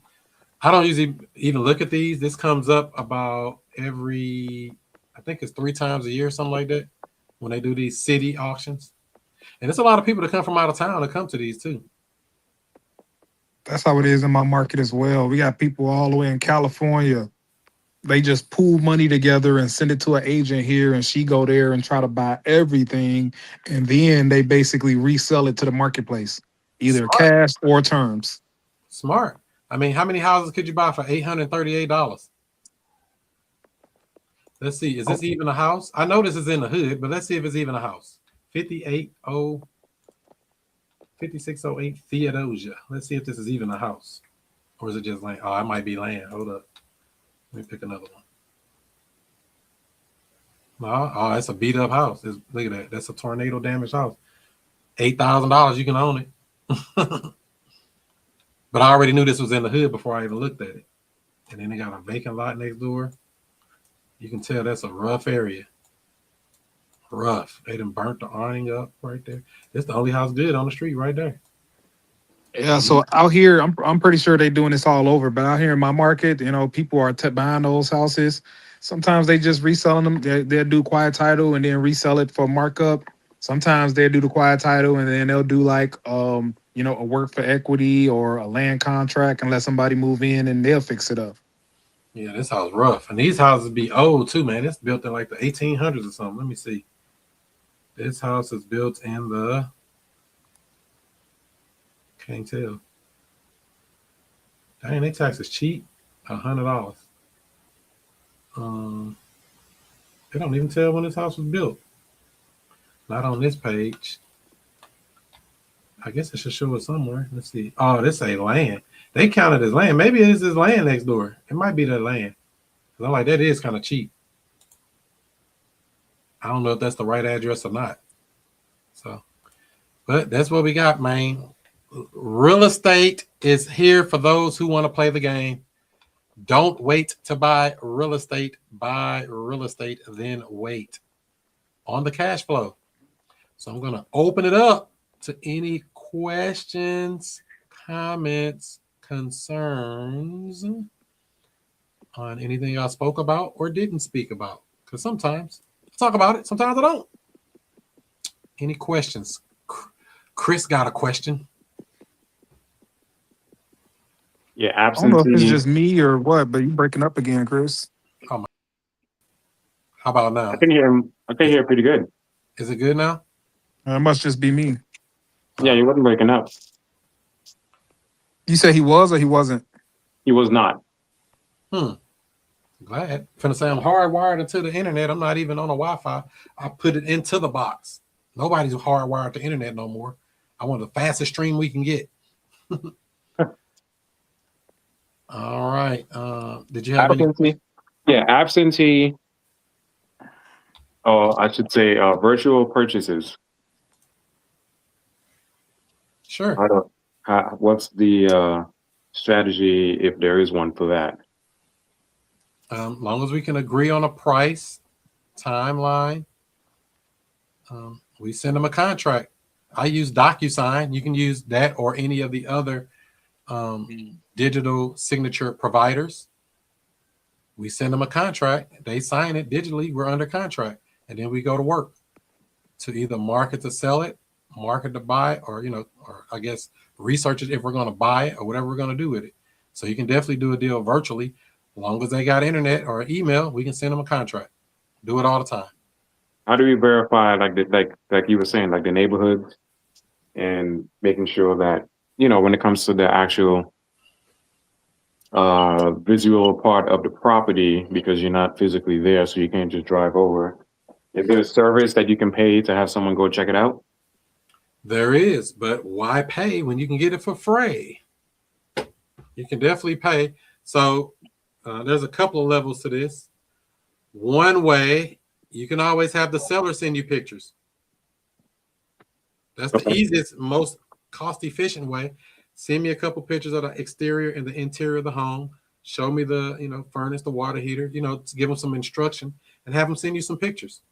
That's one way to do it, the easiest way. Two, you can use a real estate agent in that market. They can go out and get some pictures for you. Or a wholesaler in that market if you want to work with a wholesaler. Or you can hire one of those third-party service providers that go out and take pictures. TaskRabbit, and some of the others. Any others, Art? Yeah, you could go on Craigslist and find a freelance photographer in the area and pay them $50-$80. They'll run over and do it. Oh, we talking about freeways. Well, it can be free or paid. It don't matter. He just, just to get pictures of it. Yeah. And so sometimes a buyer, if you give a buyer a first look at something, they'll get you pictures too. Come on. Okay. And so also just to keep it very simple too, Chris, remember, we can still put them under contract and do our due diligence while we're under contract. I prefer to do it that way anyway, because now we can spend our time, energy, resources on doing due diligence now that we got control of the deal versus I'm going to do a whole bunch of due diligence and they won't even sign the damn contract. What's typical on the contract? What do you give? 30 days? 45 days? We ask them if we can close in the next 30 to 45 days or sooner. Will that work for you? No, due diligence. I'm talking about the due diligence. What's usually written in there? How long do I have? Whatever you put in there. So it's the same thing. So, I put it all the way out to closing if I have to. Okay. Yeah. Some people put 10 days. Some people put 15 days. It's totally up to you for a due diligence period. I would recommend at least 15 days or more. If it's out of town, you're not there. So we have to, cooperate with other people's timelines, schedules, etc. Okay. Make sure that's business days too. Business days. All right. Okay. Business days. Yeah, days is days. But you'll know in the first 5 to 7 days if it's a deal or not, because people will come knocking your door down to get it. If they ain't trying to take it, it's like, it ain't really a deal. The number's too high on a cash deal we're talking about. What about what is the disadvantage of having a realtor's a real estate license? A disadvantage? Yep. Do you have to have certain disclosures? Do you have to follow certain rules? Well, we disclose everything anyway. The biggest disadvantage, in my opinion, is your broker. Because one, you got to pay the broker if you do a deal. And two, they might not even want you doing a deal. Like, I don't want you doing that creative stuff. That sounds illegal. They can stop you from doing that? They can do it. Yeah, they're your broker. They're your boss. But if you're doing a creative deal, but you're not doing it under their house, No. Every broker's different. I don't want to speak for them, but I just know if you got a license, you're beholden to your broker. Okay, so you don't have a choice. Once you're in, you're in. Not really. You can ask the broker before you sign up with them. Before you hang your license there, it's best to go and check. What do you think about this? How do y'all feel about that? Do you believe in wholesaling? Some brokers don't want you wholesaling. They don't want you buying creatively subject to the existing financing. They don't want you doing seller financing. They don't want you doing anything out of the ordinary. We want you to do what we want you to do and do it now. Okay. But that's a conversation with the broker before you ever even sign up and hang your license with them. And how long do you have to stay under the broker before you go off on your own? That's a question for the broker. What, they have to give you some kind of approval for you to have your own? Well, I'm sorry, that's not up to your broker. That's up to your state. Some states make 2 years. You can go be a broker yourself or take the broker's exam. Some states may have something different because you got brokers and you got agents. Right. Yeah. When you sign up, you'll be an agent. So in order to go out to be a broker, there's a. Okay. So it's based on the state. And if you're a realtor out of state, does it matter? When you want to do business in another state, your license comes into play. Yeah. So the main thing, just to keep in mind, general rule of thumb. This is not legal advice for anybody. General rule of thumb: disclose, disclose, disclose. If you disclose, that's really your main thing. I'm a real estate agent, but I'm not acting as an agent in this transaction. You letting them know. You putting them on notice. I am a licensed agent in this state, but I am not acting as an agent or your agent in this transaction. And I suggest you get your own agent. We have that kind of language in the contracts already. Okay. To say that we're not acting as an agent in this transaction. But if you are an agent, you want to disclose that and make sure it's very clear. Even if you're not an agent in that state? Regardless, disclose. It's just always better to disclose. Okay. It just keeps the confusion down so nobody can ever feel like, oh, you did something illegal or wrong or immoral. I disclosed. It ain't like I hid it from you or didn't tell you or pulled some slick stuff. You want to always be fair and forthcoming. Okay. Oh, those are only 2 questions I had. Another disadvantage is all of those fees that you have to continuously pay, whether you're closing deals or not. Ooh, number one answer. You're definitely paying fees. How many fees you gonna pay? All of them. A lot. Monthly fees, MLS fees for that. And then, like I say, you got to pay your broker out of every deal you do. They want to cut. Like I say, all that stuff's negotiable. Not to say general blanket for any of this, but it's better to check, understand what your broker expects from you. If they're like, oh, I don't care. Some of them don't care. But some of them might say, oh, no, I need my cut, buddy. I need my $14.95 fee. Or I need my 0.5% or my 1.5% or whatever they charging you, whatever deal you got with them. It's kind of a slippery slope. The better question, what is the benefit of having your license? More so than the thing that's making you not get a license. What's the benefit of having a license? MLS access, I guess. You can get that with just making buddies with a person who got a license. I'm just playing devil's advocate, trying to, What's the benefit, Chris? Yeah. You control the listing, posting. You don't pay the extra percentage to another realtor. What else? So you say you control the listing. What do you mean? Well, you're the one putting the listing up. You have access to the MLS if you want to go post it on, like say, okay, so in regards to posting, you can post on your own. You don't need to get an agent to post for you. If you needed to, if you actually did a sale, then you don't have to, you can probably represent both sides, but you have to disclose that, So just so you know, and you probably know this already, you don't have to have a license to post something on the MLS. You can pay one of those third-party services $100 or $200. Okay. For you. So that's why I say it's really, when you look at the math, and it might be good if you want to represent other people to get your license or whatever, that's fine. But when I look at it from a bird's eye view, I got a property on the MLS right now. I don't have a license. I listed it. I list properties all the time. It's between 100 and 200 bucks, depending on who you use. Okay. You can list a property. They call it owner by contract. You get a property under contract, and you have what's called what is that called? Well, you're basically getting permission to be able to put a property on the MLS. Okay. Is there any tax advantages? Now, taxes is not my specialty. I'm not going to sit here and lie and make up something about taxes because I have no clue. Everybody got too many rules. The tax laws are this thick or thicker, and I don't want to lie to you. What would be the tax advantage?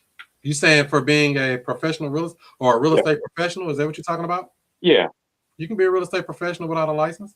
There's nothing says in that real estate or in that thing to say you're a professional real estate investor that you have to have a license or that you're a real estate professional. There's nothing that says that you have to have a license. Okay. Not a criteria. So what are the other advantages minus that? I don't know any advantages. That's why I've been asking. I found loopholes for everything already. So once I found out I can list a house without me being an agent, I can literally go put somebody under contract, like a wholesale deal, get their permission to put their house on the MLS, put their house on the MLS, sell it to an end buyer, and still make my assignment fees and everything like nothing changed. I mean, there's going to be, more closing costs probably, but still, it's not going to hurt anything because that agent, if a person on the market uses their agent to buy that house, they're going to want to be compensated. So, there might be some extra junk fees in there, but if it's a big old spread, who cares? Okay. Well, I won't be pursuing that unless I want to make extra money on the side doing rentals. So here you go. To qualify for real estate professional status with the IRS, you must spend over 750 hours a year in real estate. Devote more than 50% of your total working time to real estate activities and materially participate in each rental property. That's a general overview. Then they got certain things.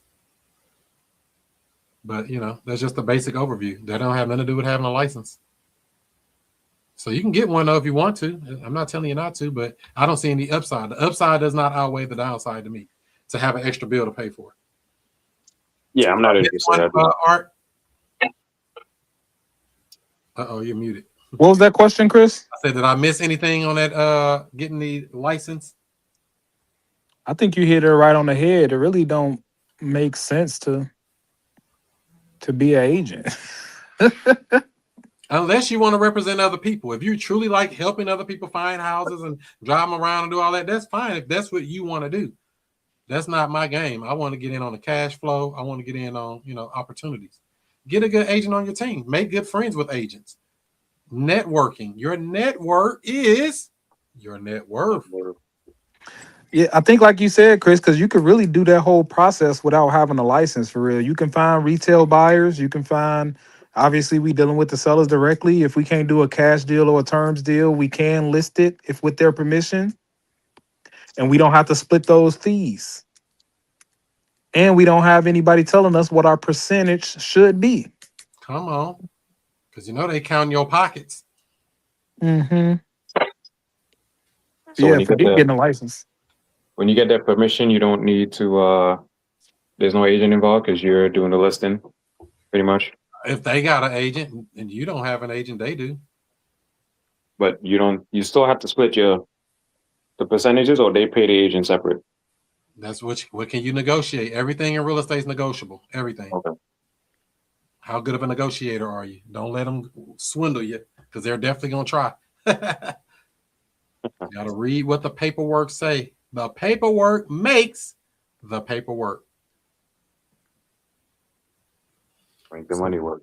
So with all this being said there, Chris, I have a question for you. Okay. What have you learned today?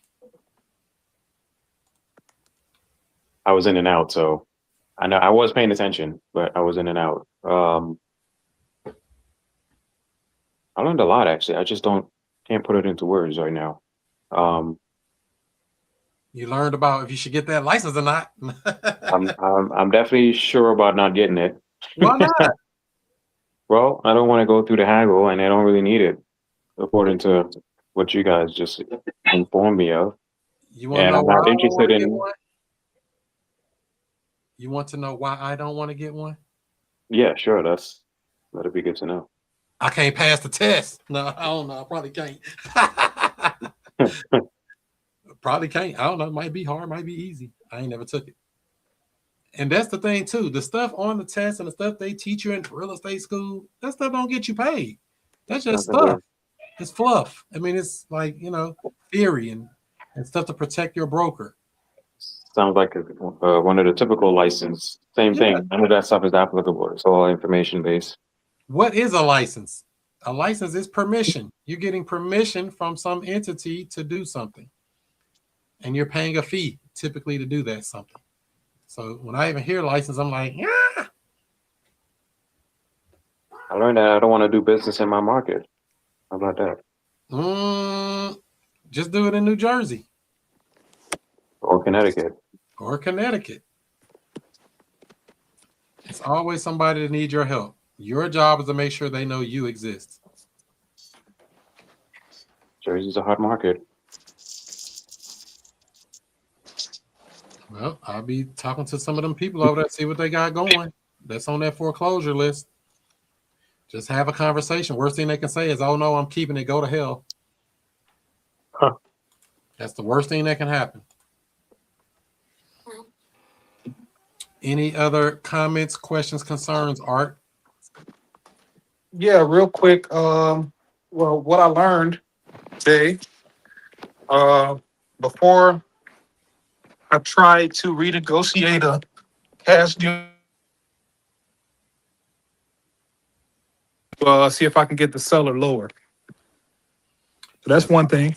That's why we do that cash terms last, because we want to get that price down, then hit them with the terms. When I'm marketing for tenant buyers, I need to add in Craigslist and apartments.com.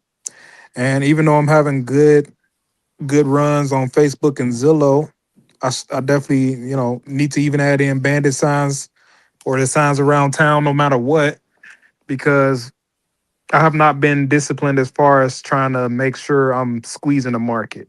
And that's something I need to do. Yeah, because you never know. You could be leaving money on the table and wouldn't even know it. Like, dang, I got somebody give me $8,000. Be like, somebody over here had $18,000. We left money on the table. Yeah. That's a problem I got. I kind of like still look at this as like a little side experiment that I'm doing that I'm getting good at, and it's still not my main thing. So I need to start having more discipline.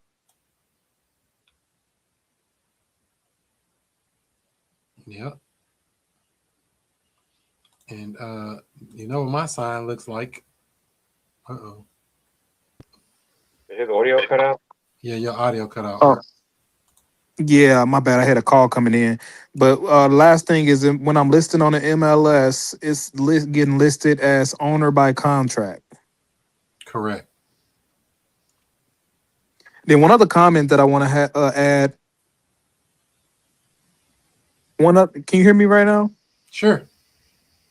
Okay, last comment I have is one thing that I did today is I met with a couple people that I'm training how to use a dialer. I ran them through A to Z on what they need to do to get qualified leads, and I gave them a goal of getting X amount of calls out on a dialer in the next week.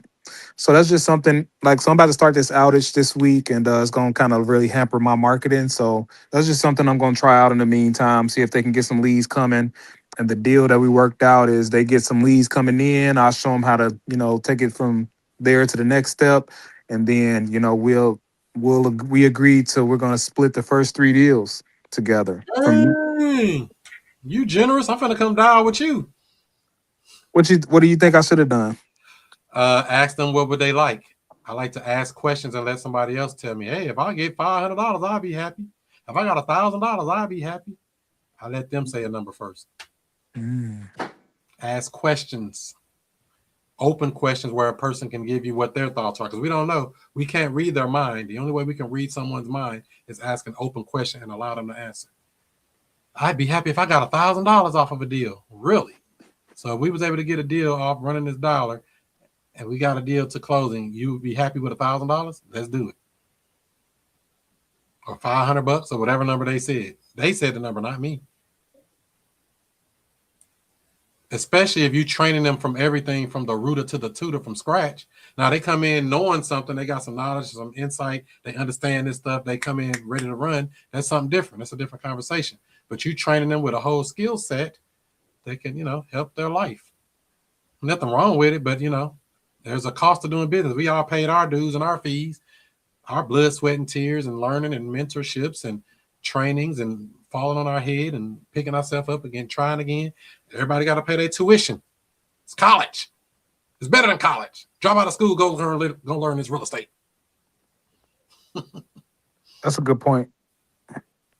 So, yeah, it's just all about, asking open questions.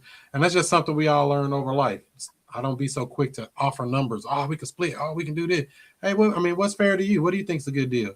Man, if I got $2,000, I'll be happy. So if we get a deal off this thing here and you made $2,000, that'll be more than happy for you, right? Let's do it. He said it, not me. Yes, sir. Got that here. So that's what we got. So this is one of my signs. I got to order some more of these because the people took some. I only got about 6 of these left.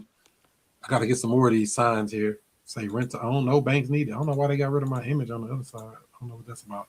But yeah, this a double-sided sign. The arrow points, and it sends them to that phone number on a voicemail. You can get yours at wokesigns.com. Wokesigns.com.